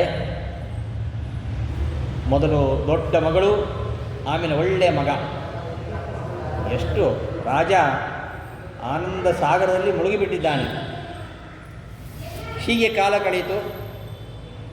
ಆ ಬಾಲೆ ಪದ್ಮಾವತಿ ಯುವತಿಯಾಗಲು. ಈಗ ರಾಜನಿಗೆ ಆಲೋಚನೆ ಶುರುವಾಯಿತು. ಏನು? ವಿಚಾರಯಾಮಾಸ ನೃಪಃ ಪುತ್ರರ್ಥಂ ವರವುತ್ತಮಂ ನ ಪ್ರಾಪ ದುಃಖ ಸಂತಪ್ತ ಕಸ್ಮೈ ದೇಯ ಮಯಾ ಸುತ. ಮನುಷ್ಯನಿಗೆ ಚಿಂತೆ ಇರೋದು ಅದಕ್ಕೆ ಕೊನೆ ಇಲ್ಲ ನೋಡಿ. ಮಕ್ಕಳಿಲ್ಲ ಅಂತದಾಗ ಮಕ್ಕಳಿಲ್ಲ ಅಂತ ಚಿಂತೆ ಆಯಿತು. ಪದ್ಮಾವತಿ ಆವಿರ್ಭಾವಗೊಂಡಾಗ ಅವನು ಏನು ಮಾಡೋದು ಅಂತ ಚಿಂತೆ ಆಯಿತು. ಮಕ್ಕಳಿದ್ದರೂ ಅನುಗಾಲವೂ ಚಿಂತೆ ಈ ಜೀವಕ್ಕೆ, ದಾಸರು ಹೇಳ್ತಾರಲ್ಲ ಹಾಗೆ. ಒಳ್ಳೆಯ ಮನೆ ಕೊಡಬೇಕು, ಅವನ್ನ ದೊಡ್ಡ ಜವಾಬ್ದಾರಿ ಅದು. ಹೆಣ್ಣು ಹೊತ್ತವ್ರದ್ದು ಕಷ್ಟ ಅದು ಹೆಣ್ಮಕ್ಳಿದ್ದವ್ರಿಗೆ ಮಾತ್ರ ಗೊತ್ತು. ಗಂಡು ಮಕ್ಕಳು ಮಾತ್ರ ಇದ್ದವ್ರಿಗೆ ಅದರ ಅನುಭವ ಇರಲ್ಲ ಅಲ್ವಾ? ಭಾಸಕವಿ ಒಂಥರ ಹೇಳ್ತಾನೆ, ಅದತ್ತೇ ತ್ಯಾಗತಾ ಲಜ್ಜ. ಭಾಸ ಮಹಾಕವಿಯ ಪ್ರತಿಜ್ಞಾಯೋಗ ನಾರಾಯಣ ನಾಟಕದಲ್ಲಿ ಬರುವಂಥದ್ದು. ಅದತ್ತೇ ತ್ಯಾಗತಾ ಲಜ್ಜ ದತ್ತೇತಿ ವ್ಯಥಿತಂ ಮನಃ ಧರ್ಮ ಸ್ನೇಹಾಂತರೇ ನ್ಯಸ್ತಾಹ ದುಃಖಿತಾಹ ಖಲು ಮಾತರಃ. ಹೆಣ್ಣು ಹೆತ್ತಂತಹ ತಂದೆ ತಾಯಿ, ಅದರಲ್ಲಿಯೂ ತಂದೆಗಿಂತ ತಾಯಿಗೆ ಅವರಿಗೆ ಬಹಳ ದುಃಖ. ಮಗಳು ವಯಸ್ಸಿಗೆ ಬಂದಿದ್ದಾಳೆ ಅಂತ ಆಗುವಾಗ ಮದುವೆ ಮಾಡಿಕೊಡದೇ ಇದ್ದರೆ ಒಂಥರ ಆಗ್ತದೆ. ಇಷ್ಟು ವರ್ಷ ಆಯಿತು ಇನ್ನೂ ಮಗಳಿಗೆ ಮದುವೆ ಆಗಲಿಲ್ಲ. ಆಗೆಲ್ಲ 12 ವರ್ಷ ಆಗುತ್ತೆ ಆಲೋಚನೆ ಶುರು ಆಗ್ತಾಯಿತ್ತು. ಈಗ 30 ವರ್ಷ ಆದರೂ ಕೂಡ ಆಲೋಚನೆ ಇಲ್ಲ. ಈಗ ಎಲ್ಲರೂ ಓದಬೇಕು, ಕೆಲಸ ಮಾಡಬೇಕು, ಒಂದಿಷ್ಟು ವರ್ಷಗಳ ಕಾಲ ಸ್ವತಂತ್ರವಾಗಿ ಹಾರಾಡಿಕೊಂಡಿರಬೇಕು ಅಲ್ವಾ? ಇಷ್ಟು ಬೇಗ ಯಾಕೆ ಸಂಸಾರ ಬಂಧನ ಅಂತ. ಆದರೆ ಮಾತಾಪಿತೃಗಳಿಗೆ ಮಕ್ಕಳು ಎಷ್ಟೇ ವಿದ್ಯಾವಂತರಾಗಿರಲಿ, ಎಂತಹ ಉದ್ಯೋಗವಿರಲಿ, ಎಷ್ಟೇ ಗಳಿಸ್ತಾ ಇರಲಿ, ಅವಳನ್ನು ಒಳ್ಳೆಯ ಮನೆಗೆ ಸೇರಿಸಬೇಕು ಅಂತ ಇರುತ್ತೆ. ಅದು ಆಗದೆ ಹೋದರೆ ಅವರಿಗೆ ಚಿಂತೆ. ಅದತ್ತ ಇತ್ಯಾಗತ ಲಜ್ಜ. ಏನಂತಾರ, ಪಕ್ಕದ ಮನೆ ಒಂದು ಮಗಳಿಗೆ ಮದುವೆ ಆಯಿತು, ಇನ್ನೂ ಇವ್ರ ಮನೆಗೆ ಮದುವೆ ಆಗಿಲ್ಲ ಅಲ್ವಾ, ಅವ್ರಿಗೆ ಏನಾಗಬೇಕಾಗಿರುತ್ತೆ, ಏನೂ ಆಗಬೇಕಾಗಿರಲ್ಲ. ಪಕ್ಕದ ಮನೆಯಲ್ಲಿ 30 ವರ್ಷ ಹುಡುಕಿದ್ದ ಅಂತ ಆದರೆ ಇವ್ರಿಗೇನಾಗಬೇಕಾಗಿದೆ, ನಮ್ಮನೆ ಮಾತಾಡ್ಕೋತಾರೆ 30 ವರ್ಷ ಆಯ್ತು ಇನ್ನೂ ಮದುವೆ ಆಗಿಲ್ಲ ಅಂತ, ಇವ್ರಿಗೇನು ಅಲ್ವಾ. ಇದು ಬರೀ ಪರಲೋಕ ವಾರ್ತೆ. ನಮಗೆ ಏನೋ ಇರ್ತದಪ್ಪ, ಯಾವುದೋ ಸಮಸ್ಯೆ ಇರ್ತದೆ, ಅವ್ರಿಗೆ ಇಷ್ಟು ಬೇಗ ಬೇಡ ಅಂತ ಇರ್ತದೆ. ಆದರೆ ಅಪ್ಪ ಅಮ್ಮಂಗೆ ಆ ಒಂದು ಯೋಚನೆ ಇದ್ದೇ ಇರುತ್ತೆ. ಅದತ್ತ ಇತ್ಯಾಗದ ಲಜ್ಜ. ಸರಿ, ಮದುವೆ ಮಾಡಿಕೊಟ್ಬಿಟ್ರೆ ಅಯ್ಯೋ ಮಗಳು ಗಂಡ ಮನೆ ಹೋಗ್ಬಿಡ್ತಾಳೆ ಅಂತ ವ್ಯಥೆ. ಮದುವೆ ಆಗದೇ ಇದ್ರೂ ಕಷ್ಟ, ಮದುವೆ ಆದರೂ ಕಷ್ಟ. ಮದುವೆ ಆಗದಿದ್ರೆ ಇನ್ನೂ ಮದುವೆ ಆಗಿಲ್ವಾ ಅಂತ ಇವ್ರಿಗೂ ಯೋಚನೆ. ವಯಸ್ಸಾಯಿತು, ಇನ್ನು ನಾವು ಎಷ್ಟು ದಿವಸ ಇರ್ತೇವೆ ಗೊತ್ತಿಲ್ಲ, ಮಕ್ಕಳು ದಡ ಸೇರಿಸ್ಬಿಡಬೇಕು ಅಂತ ಕೆಲವರು ಯೋಚನೆ ಮಾಡ್ತಾರೆ. ಕೆಲವರು ಇನ್ನೊಬ್ರಿಗೆ ಹೆದರ್ತಾರೆ, ಅವರು ಏನು ಅನ್ಕೋತಾರೆ ಏನು ಅಂತ. ಇನ್ನೊಬ್ರಿಗೆ ಹೆದರ್ಕೊಂಡು ನಾವು ಬದುಕಬಾರ್ದು. ನಮಗೆ ನಮ್ಮದೇ ಆದ ಧೋರಣೆ, ನಿಲುವು ಇರಬೇಕು ಅಲ್ವೇ. ಆದರೂ ಪ್ರತಿಯೊಬ್ಬ ಮಾತಾಪಿತೃಗಳಿಗೆ ಅದಿರುತ್ತೆ. ಇನ್ನೂ ಮಗಳಿಗೆ ಮದುವೆ ಆಗಿಲ್ಲ ಅಂದರೆ ಒಂದು ಏನೋ ಥರ ಮುಜುಗರ, ಒಂದು ನಾಚಿಕೆ.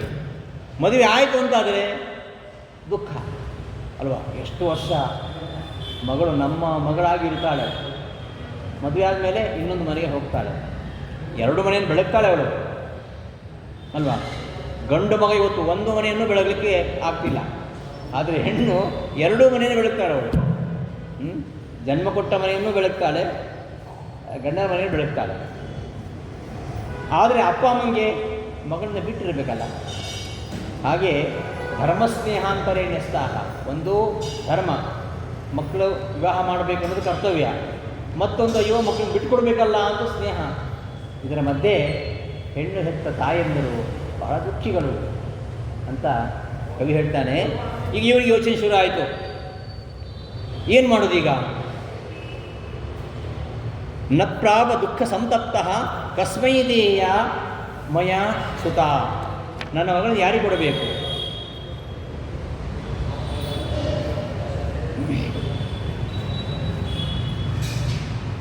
ಕನ್ಯಾಪಿತೃತ್ವಂ ಖಲು ನಾಮ ಕಷ್ಟಂ ಅಂತ ಇನ್ನೊಂದು ಕಡೆ ಮಾತು ಬರುತ್ತೆ.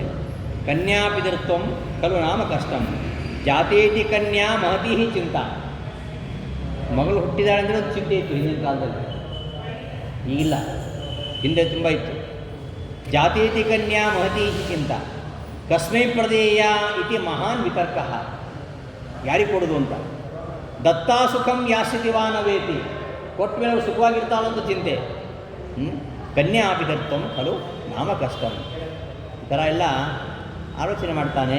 ವಿಶಾಲಾಕ್ಷಿ ಆಗಿರ್ತಕ್ಕಂತಹ ಪದ್ಮ ಅವಳು ಯುವತಿಯಾಗಿದ್ದಾಳೆ. ಅಂತಹ ಯುವತಿಯಾಗಿರ್ತಕ್ಕಂತಹ ಎಷ್ಟು ವರ್ಷ ಅವಳಿಗೆ? 16 ವರ್ಷ. 16 ವರ್ಷದ ಯುವತಿ. ಅವಳಿಗೆ ಮದುವೆ ಮಾಡಬೇಕು ಅಂತ ಇವನಿಗೆ ಆಲೋಚನೆ. ಇನ್ನು ಯಾರಿಗೆ ಕೊಡೋದು ಅಂತ ಒಂದು ಕುತೂಹಲ. ಇನ್ನು ಕೊಟ್ಟ ಮೇಲೆ ಅವಳು ಸುಖವಾಗಿರ್ತಾಳೋ ಅಂತ ಚಿಂತೆ. ಒಟ್ಟಾರೆ ಕನ್ಯಾಪಿತೃತ್ವ ಅದು ಬಹಳ ಕಷ್ಟ. ಅಷ್ಟೊತ್ತಿಗೆ ನಾರದರು ಬರ್ತಾರೆ. ಆಗತಂ ತಂ ಮುನಿಂ ದೃಷ್ಟ್ವಾ ವಿಸ್ಮಯಾಕುಲ ಮಾನಸ ಕೋಸೋ ಭಯಂಕರಶ್ಚಾಸೌ ಕಥಮತ್ರ ವಿಚಾರ್ಯತ.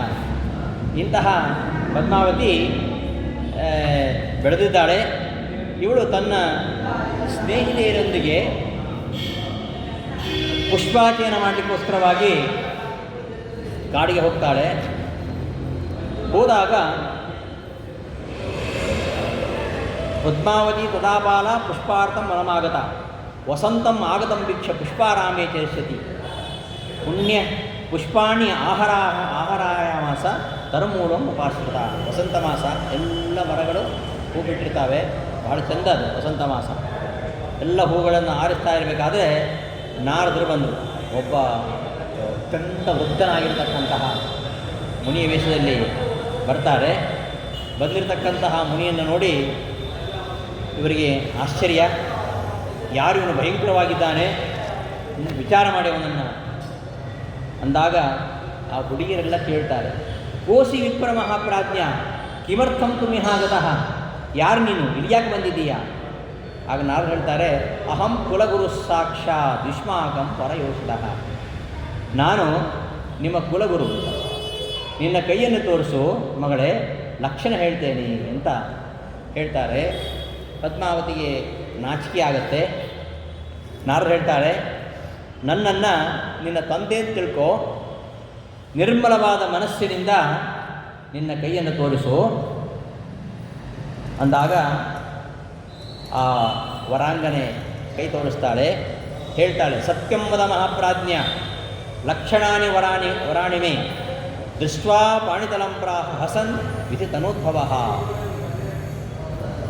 ತನ್ನ ಕೈಯನ್ನು ತೋರಿಸಿ ಸತ್ಯ ಹೇಳುವಂತಿದ್ದಾಳೆ. ಯಾಕೆ ನಾರದರು ಸುಳ್ಳು ಹೇಳ್ತಾರ? ನಮಗೆ ಜ್ಯೋತಿಷ್ಯರ ಬಗ್ಗೆ ಒಂದು ವಿದ್ಯೆ ಇದೆ, ನನಗೆ ಅನುಮಾನ, ಆಯಿತಾ? ಆದರೂ ನಾವು ಹೊರತು ಕೇಳ್ತೀವಿ. ಅವ್ರು ಹೇಳಿ ಸತ್ಯಾಂಶ ಸುಳ್ಳು ಹಾಕೋದಂದ್ರೂ ಅನುಮಾನ ಇದೆ. ಅದು ಹೋಗ್ಬಿಟ್ಟೆ ಅಲ್ವಾ? ನಾರದರು ಹೇಳ್ತಾರೆ, ಪತಿರ್ಭವತಿ ಧರ್ಮಜ್ಞೆ ತ್ರಿಲೋಕೇಶೋ ರಮಾಪತಿ. ನಿನ್ನ ಕೈ, ನಿನ್ನ ಕಾಲುಗಳು, ನಿನ್ನ ಮುಖ, ನಿನ್ನ ಕಣ್ಣು, ನಿನ್ನ ನಾಸಿಕ, ನಿನ್ನ ಕೆನ್ನೆಗಳು, ನಿನ್ನ ಹುಬ್ಬುಗಳು, ಇದೆಲ್ಲವನ್ನು ನೋಡಿದರೆ ನೀನು ಸಾಕ್ಷಾತ್ ತ್ರಿಲೋಕೇಶನಾಗಿರತಕ್ಕಂತಹ ರಮಾಪತಿಯನ್ನೇ ವಿವಾಹವಾಗ್ತೀಯ ಅಂತ ಅವಳ ಲಕ್ಷಣ ಎಲ್ಲ ನೋಡಿ ಹೇಳ್ತಾರೆ. ಅಷ್ಟಾದಮೇಲೆ ನಾರದರು ಅಲ್ಲಿಂದ ಹೊರಟು ಹೋಗ್ತಾರೆ. ಹೊರಟೋದ ಮೇಲೆ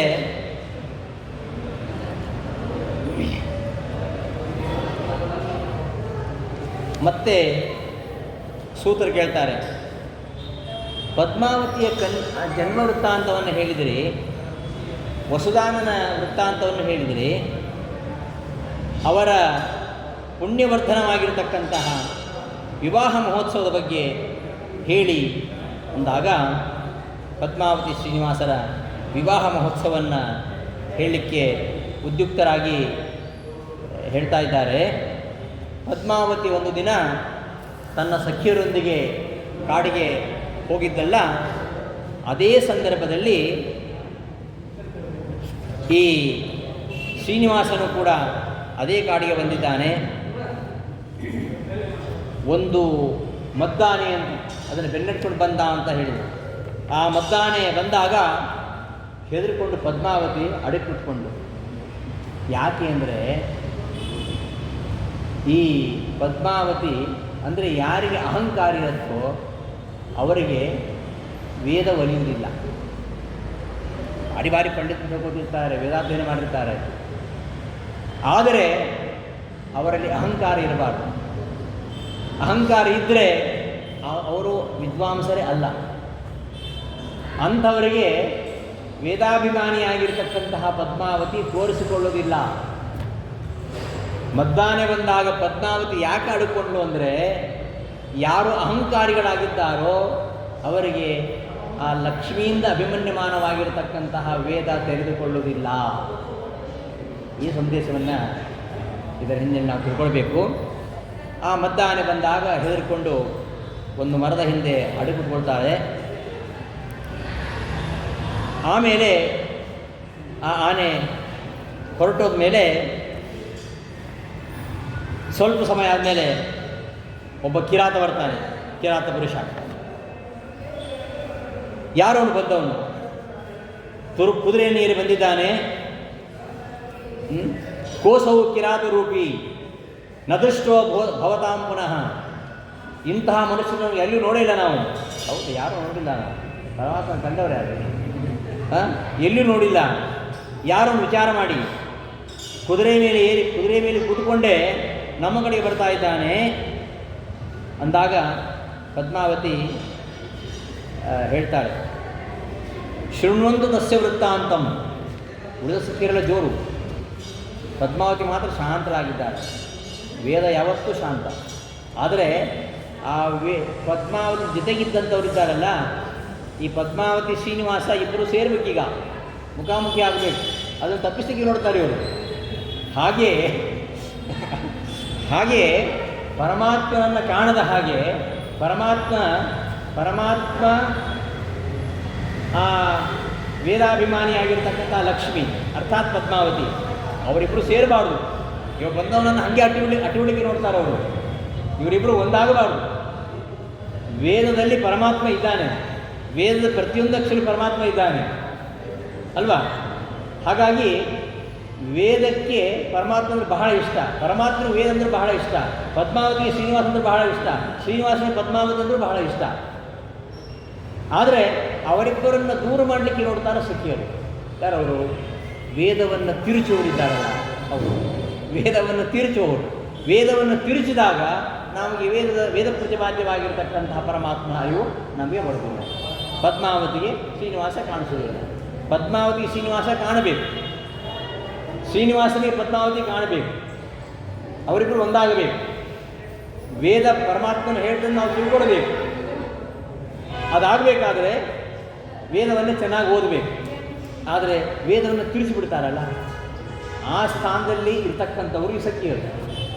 ಹಾಗೆ ಪದ್ಮಾವತಿ ಶ್ರೀನಿವಾಸರ ಸಾನ್ನಿಧ್ಯವನ್ನು ತಪ್ಪಿಸತಕ್ಕಂತಹ ಈ ಸಖಿಯರು ಅಂದರೆ ಪರಮಾತ್ಮನ ಕಡೆಗೆ ಸಾಗತಕ್ಕಂತಹ ವೈದಿಕರು, ವೇದಾಧ್ಯಯನ ಮಾಡ್ತಕ್ಕಂಥವರು. ಆ ಪರಮಾತ್ಮನ ಕಡೆಗೆ ಹೋಗದೆ ಅದೆಲ್ಲ ಯಾಕೆ ಹೋಗ್ತೀರಿ ಸುಮ್ಮನೆ, ಅದೆಲ್ಲ ಬೇಡ ಅಂತ, ಏನು ಬೇಡ, ಇವತ್ತಿನವ್ರಿಗೆ ಏನು ಬೇಡ. ಪದ್ಮಾವತಿಗೆ ಶ್ರೀನಿವಾಸನಲ್ಲಿ ಅನುರಾಗ ಮೂಡುತ್ತೆ. ಶ್ರೀನಿವಾಸನ ಹಾಗೆ ಪದ್ಮಾವತಿ ಸೇರ್ಲಿಕ್ಕಾಗಿ ಬಂದಿದ್ದಾನೆ. ಹಾಗಿರುವಾಗ ಪದ್ಮಾವತಿ ಬಹಳ ಶಾಂತರಾಗಿ ಮಾತಾಡ್ತಾರೆ. ಇವರು ಮಾತ್ರ ಕೋಸು ಕಿರಾತುರೂಪಿ ನದೃಷ್ಟ ಭೂತ ಪುನಃ ಅಂತೆಲ್ಲ ಜೋರು ಮಾಡ್ತಾರೆ ಇವರು ಅವನನ್ನು ಅಟ್ಲಿಕ್ಕೆ.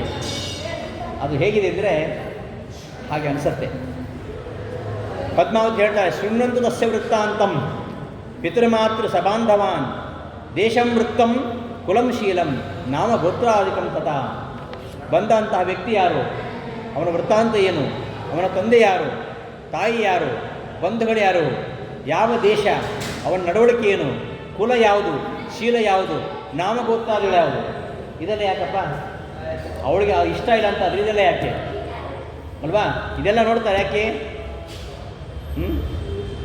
ವರಯತೆ ರೂಪಂ ಕನ್ಯಾ ವರಯತೆ ರೂಪಂ ಮಾತಾ ವಿತ್ತಂ ಪಿತಾ ಶುಚಂ ಬಾಂಧವಾಹ ಕುಲಮಿಚ್ಛಂತಿ ಮಿಷ್ಟಾನ್ನ ಇತರೆ ಜನ.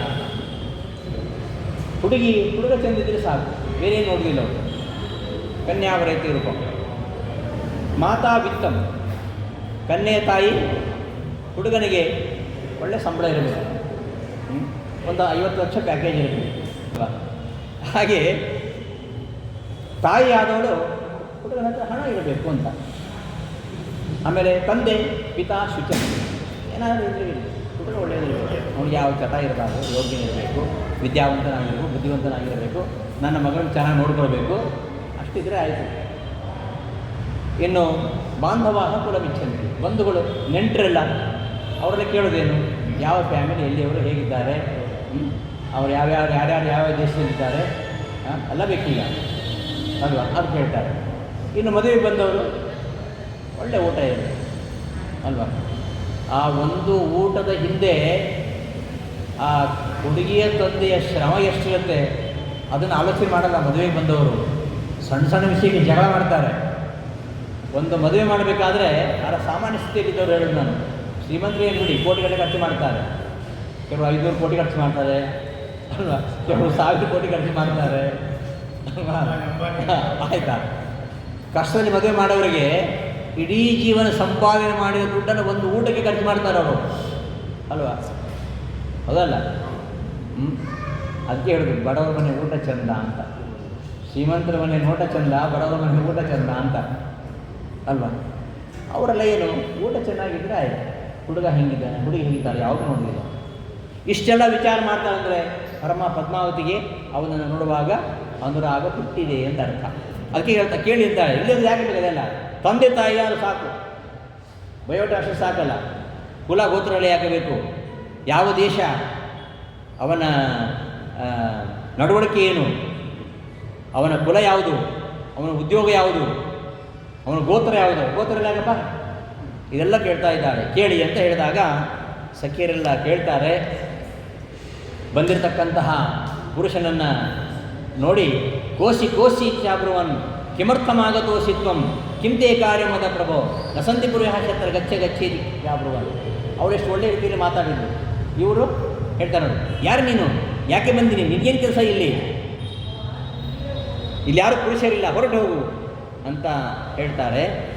ಅವರ ಮಾತನ್ನು ಕೇಳಿ ಕುದುರೆ ಮೇಲೆ ಕೂತ್ಕೊಂಡೇ ಶ್ರೀನಿವಾಸ ಮಾತಾಡ್ತಾನೆ, ನಿಮ್ಮ ಹತ್ರ ನನಗೇನು ಕೆಲಸ, ನನ್ನ ಕೆಲಸ ಬೇರೆಯವ್ರ ಹತ್ರ ಇದೆ, ನಿಮ್ಮ ಹತ್ರ ಮಾತಾಡಿದ ಅಸ್ಥಿ ಕಾರ್ಯಂ ವರಾರೋಹ ರಾಜಪುತ್ರ್ಯ ಸಮೀಪಕ್ಕೆ, ರಾಜಕುಮಾರಿ ಹತ್ರ ನನ್ನ ಕೆಲಸ, ನಿಮ್ಮ ಹತ್ರ ಏನು ಮಾತು ಅಂದಾಗ ಕನ್ಯರು ಹೇಳ್ತಾರೆ, ಕಿಂ ಕಾರ್ಯಂಬದ ಸೀಕ್ರಿಯೇಣ ಎತ್ತಿಯ ಮನಸ್ಸು ಬರ್ತದೆ, ನಿನ್ನ ಮನಸ್ಸಲ್ಲಿ ಏನಿದೆ ಅದನ್ನು ಹೇಳು, ಏನು ಕೆಲಸ, ಅಂಥ ಕೆಲಸ ಏನು ರಾಜಕುಮಾರಿ ಹತ್ರ ನಿನ್ನದು ಅಂತ. ಕೊತೆಯ ವಾಸಃ, ನೀನು ಎಲ್ಲಿ ವಾಸವಾಗಿದ್ದೀಯಾ, ನಿನ್ನ ಹೆಸರೇನು, ನಿನ್ನ ತಾಯಿ ಯಾರು, ನಿನ್ನ ತಂದೆ ಯಾರು, ನಿನ್ನ ಅಣ್ಣ ಯಾರು, ನಿನ್ನ ಸಹೋದರಿ ಯಾರು, ನಿನ್ನ ಕುಲ ಯಾವುದು, ನಿನ್ನ ಗೋತ್ರ ಯಾವುದು, ಇಷ್ಟೆಲ್ಲ ಕೇಳಿ ಪರಮಾತ್ಮ ಹೇಳ್ತಾನೆ, ಕನ್ಯಾವೇಕ್ಷ ಮುಖ್ಯ ಕಾರ್ಯ, ಅದೆಲ್ಲ ಬೇಡ, ಕನ್ಯಾವೇಕ್ಷ ಮುಖ್ಯ ಕಾರ್ಯ ತದಂತೆ ಪ್ರವದಾನ. ಮತ್ತೆ ಎಲ್ಲ ಹೇಳ್ತೀನಿ, ಮೊದಲೇ ಕನ್ಯಾವೇಕ್ಷ ಮುಖ್ಯ ಕಾರ್ಯಂ, ಹುಡುಗಿ ನೋಡೋದು ಮುಖ್ಯ ಕೆಲಸ, ಉಳಿದೆಲ್ಲ ಯಾಕೆ ಅಂದಾಗ ತನ್ನ ಎಲ್ಲ ಪರಿಚಯವನ್ನು ಪರಮಾತ್ಮ ಹೇಳ್ತಾನೆ. ತನ್ನ ಕೃಷ್ಣಾವತಾರದ ಎಲ್ಲ ಬಂಧುಗಳನ್ನು ಉಲ್ಲೇಖಿಸಿ ಹೇಳ್ತಾನೆ. ಪದ್ಮಾವತಿ ಕೂಡ ತನ್ನ ಪರಿಚಯ ಮಾಡಿಕೊಡ್ತಾಳೆ. ಆಕಾಶರಾಜನ ಮಗಳು, ಹೆಸರು ಪದ್ಮಾವತಿ ಅಂತ, ಮತ್ತು ಚಂದ್ರವಂಶ, ಅತ್ರಿಗೋತ್ರ, ಆಯ್ತಲ್ಲ ಹೊರಡಿ ಹೇಳಿ ಆಯ್ತಲ್ಲ ಅಂದಾಗ ಶ್ರೀನಿವಾಸ ಹೇಳ್ತಾನೆ, ಯಾಕೆ ಅಷ್ಟು ನಿಷ್ಠವಾಗಿ ಮಾತಾಡ್ತೀಯ, ಸ್ವಲ್ಪ ಮೃದುವಾಗಿ ಮಾತನಾಡಬಾರ್ದಾ. ಅನ್ನಂ ಕಾಂಕ್ಷಂತಿ ಯೋ ಲೋಕೆ ಯೋ ದದಾತಿ ನರೋತ್ತಮ ಸಪುಮಾನ್ ಪುಣ್ಯಮಾಪ್ನೋತಿ ಜಲದೋಪಿ ಫಲಂ ಲಭೆ ತಥಾಹಂ ಕಾಮಂ ಅಪೇಕ್ಷೆ ಪಾತ್ರಭೂತೋಸ್ಮಿ ಸಾಂಪ್ರತಂ. ಅಷ್ಟು ಅವಸರ ಯಾಕೆ, ಹೋಗ್ತೀನಿ ನಾನು, ಯಾರಿಗೆ ಯಾವುದು ಬೇಕೋ ಅದನ್ನು ಕೊಡಬೇಕು, ಅದನ್ನು ಪಡೆದವರು ಅವರು ಸುಖವಾಗಿ ಹೋಗ್ತಾರೆ. ಸುಖಮೇಷ್ಯಸಿ ದಾನೇನ ತೇನ ಸ್ವರ್ಗಂ ಗಮಿಷ್ಯಸಿ. ಆದ್ದರಿಂದ ನಾನು ನಿನ್ನನ್ನು ಬಯಸಿದ್ದೇನೆ, ನೀನು ನನ್ನನ್ನು ಹೊಂದಿದರೆ ನೀನು ಸುಖವಾಗಿರ್ತೀಯ ಎಂಬುದಾಗಿ ಮಾತಾಡ್ತಾನೆ. ಆಗ ಅವಳ ಕಣ್ಣು ಕೆಂಪಾಗತ್ತೆ, ಕೋಪ ಬರುತ್ತೆ. ಅವಾಚ್ಯಂ ವದಸೆ ಮೂಢ ಜೀವನ ಇಚ್ಛಾನ ವಿದ್ಯತೆ, ಬದುಕಬೇಕಂತ ಆಸೆ ಇಲ್ವಾ, ಎಂಥ ಅವಾಚ್ಯ ಮಾತನ್ನಾಡ್ತಾ ಇದ್ದೀಯಾ, ನಾನು ಆಕಾಶರಾಜನ ಮಗಳು, ಅವ ನಿನ್ನನ್ನು ನೋಡಿದರೆ ಖಂಡಿತವಾಗಿಯೂ ಕೊಂದುಬಿಡ್ತಾನೆ, ಆದ್ದರಿಂದ ಅವ ಬರೋದೊಳಗೆ ನೀನು ಇಲ್ಲಿಂದ ಹೊರಟು ಹೋಗು ಅಂತೆಲ್ಲ ಬಹಳ ನಿಷ್ಠುರವಾಗಿ ಮಾತಾಡ್ತಾಳೆ. ಆಗ ಶ್ರೀನಿವಾಸ ಹೇಳ್ತಾನೆ, ಕಾರ್ಯಾಂತೆ ಮರಣಂ ಸೌಖ್ಯಂ. ಆಯಿತು, ಆಕಾಶದ ಬಂದು ಏನು ಮಾಡ್ತಾನೆ, ನನ್ನ ಸಾಯಿಸ್ಲಿ. ಆ ತರಹ ಕಥಂ ಹನ್ನೇತ ರಾಜೇಂದ್ರ, ಇಷ್ಟಾಗಿ ಆಕಾಶದ ಯಾಕೆ ಕೊಡ್ತಾನೆ, ಅಧರ್ಮಾಭಿಮುಖೋ ಅಪರವಿ, ಅವನು ಆಕಾಶರಾಜ ಅಂತಹ ಕಾರ್ಯ ಮಾಡಲ್ಲ, ಮತ್ತೆ ಏನು ತಪ್ಪಿದೆ ಇದರಲ್ಲಿ, ನೀನು ಕಣ್ಣೇ ನಾನು ವರ, ಯಾವ ಅನ್ಯಾಯ ಇದೆ ಅಂದಾಗ ಪದ್ಮಾವತಿ ಹೇಳ್ತಾಳೆ, ಶೃಣು ಮೂಢ ನ ಜಾನಾಸಿ ಬಾಲಭಾವೇನ ಕಿಂ ವೃಥಾ ತ್ವಾಂ ದೃಷ್ಟ್ವಾ ಆಕಾಶರಾಜೋಪಿ ಕೃತ್ವಾ ತೇ ಗಲಬಂಧನಂ ನಿಗಡೆ ಬದ್ಧತೆ ಮೂರ್ಖ ಭವಿಷ್ಯಂ ಪ್ರವದಾಮ್ಯಹಂ. ಹೇಳು, ನನ್ನ ಮಾತು ಕೇಳು, ಮೂರ್ಖ ಇದ್ದೀನಿ ನೀನು, ಸಣ್ಣ ಹುಡುಗರಾಗೆ ಮಾತಾಡಬೇಡ. ನಿನ್ನನ್ನು ನೋಡಿದರೆ ಆಕಾಶಾದಿ ನಿನ್ನನ್ನು ನೋಡಿದರೆ ಖಂಡಿತವಾಗಿ ನಿನ್ನನ್ನು ಗಲ್ಲಿಗೇರಿಸ್ತಾನೆ, ಅಥವಾ ನಿನ್ನನ್ನು ಬಂಧನದಲ್ಲಿಡ್ತಾನೆ ಅಂದಾಗ ಶ್ರೀನಿವಾಸ ಮರಣವಾದರೂ ಪರವಾಗಿಲ್ಲ ಅಂಥೇಳಿ ನಾನು ನಿನ್ನನ್ನು ಹೊಂದಲೇಬೇಕು ಎಂಬುದಾಗಿ ಶ್ರೀನಿವಾಸ ಮುಂದೆ ಬರ್ತಾನೆ. ಆಗ ಪತ್ರ ಸಂಘರ್ಷ ಮುಂದುವರಿಯುತ್ತೆ. ಮುಂದೆ ಏನಾಯಿತು ಆ ವಿಚಾರವನ್ನು ಮುಂದಿನ ಉಪನ್ಯಾಸದಲ್ಲಿ ನೋಡೋಣ ಅಂತ ಹೇಳ್ತಾ ಮುಂದಿನ ಉಪನ್ಯಾಸವನ್ನು ಸಮಾಪ್ತಿಗೊಳಿಸ್ತಿದ್ದೇನೆ. ಶ್ರೀಕೃಷ್ಣ ಅರ್ಪಣಮಸ್ತು. ಧನ್ಯವಾದಗಳು.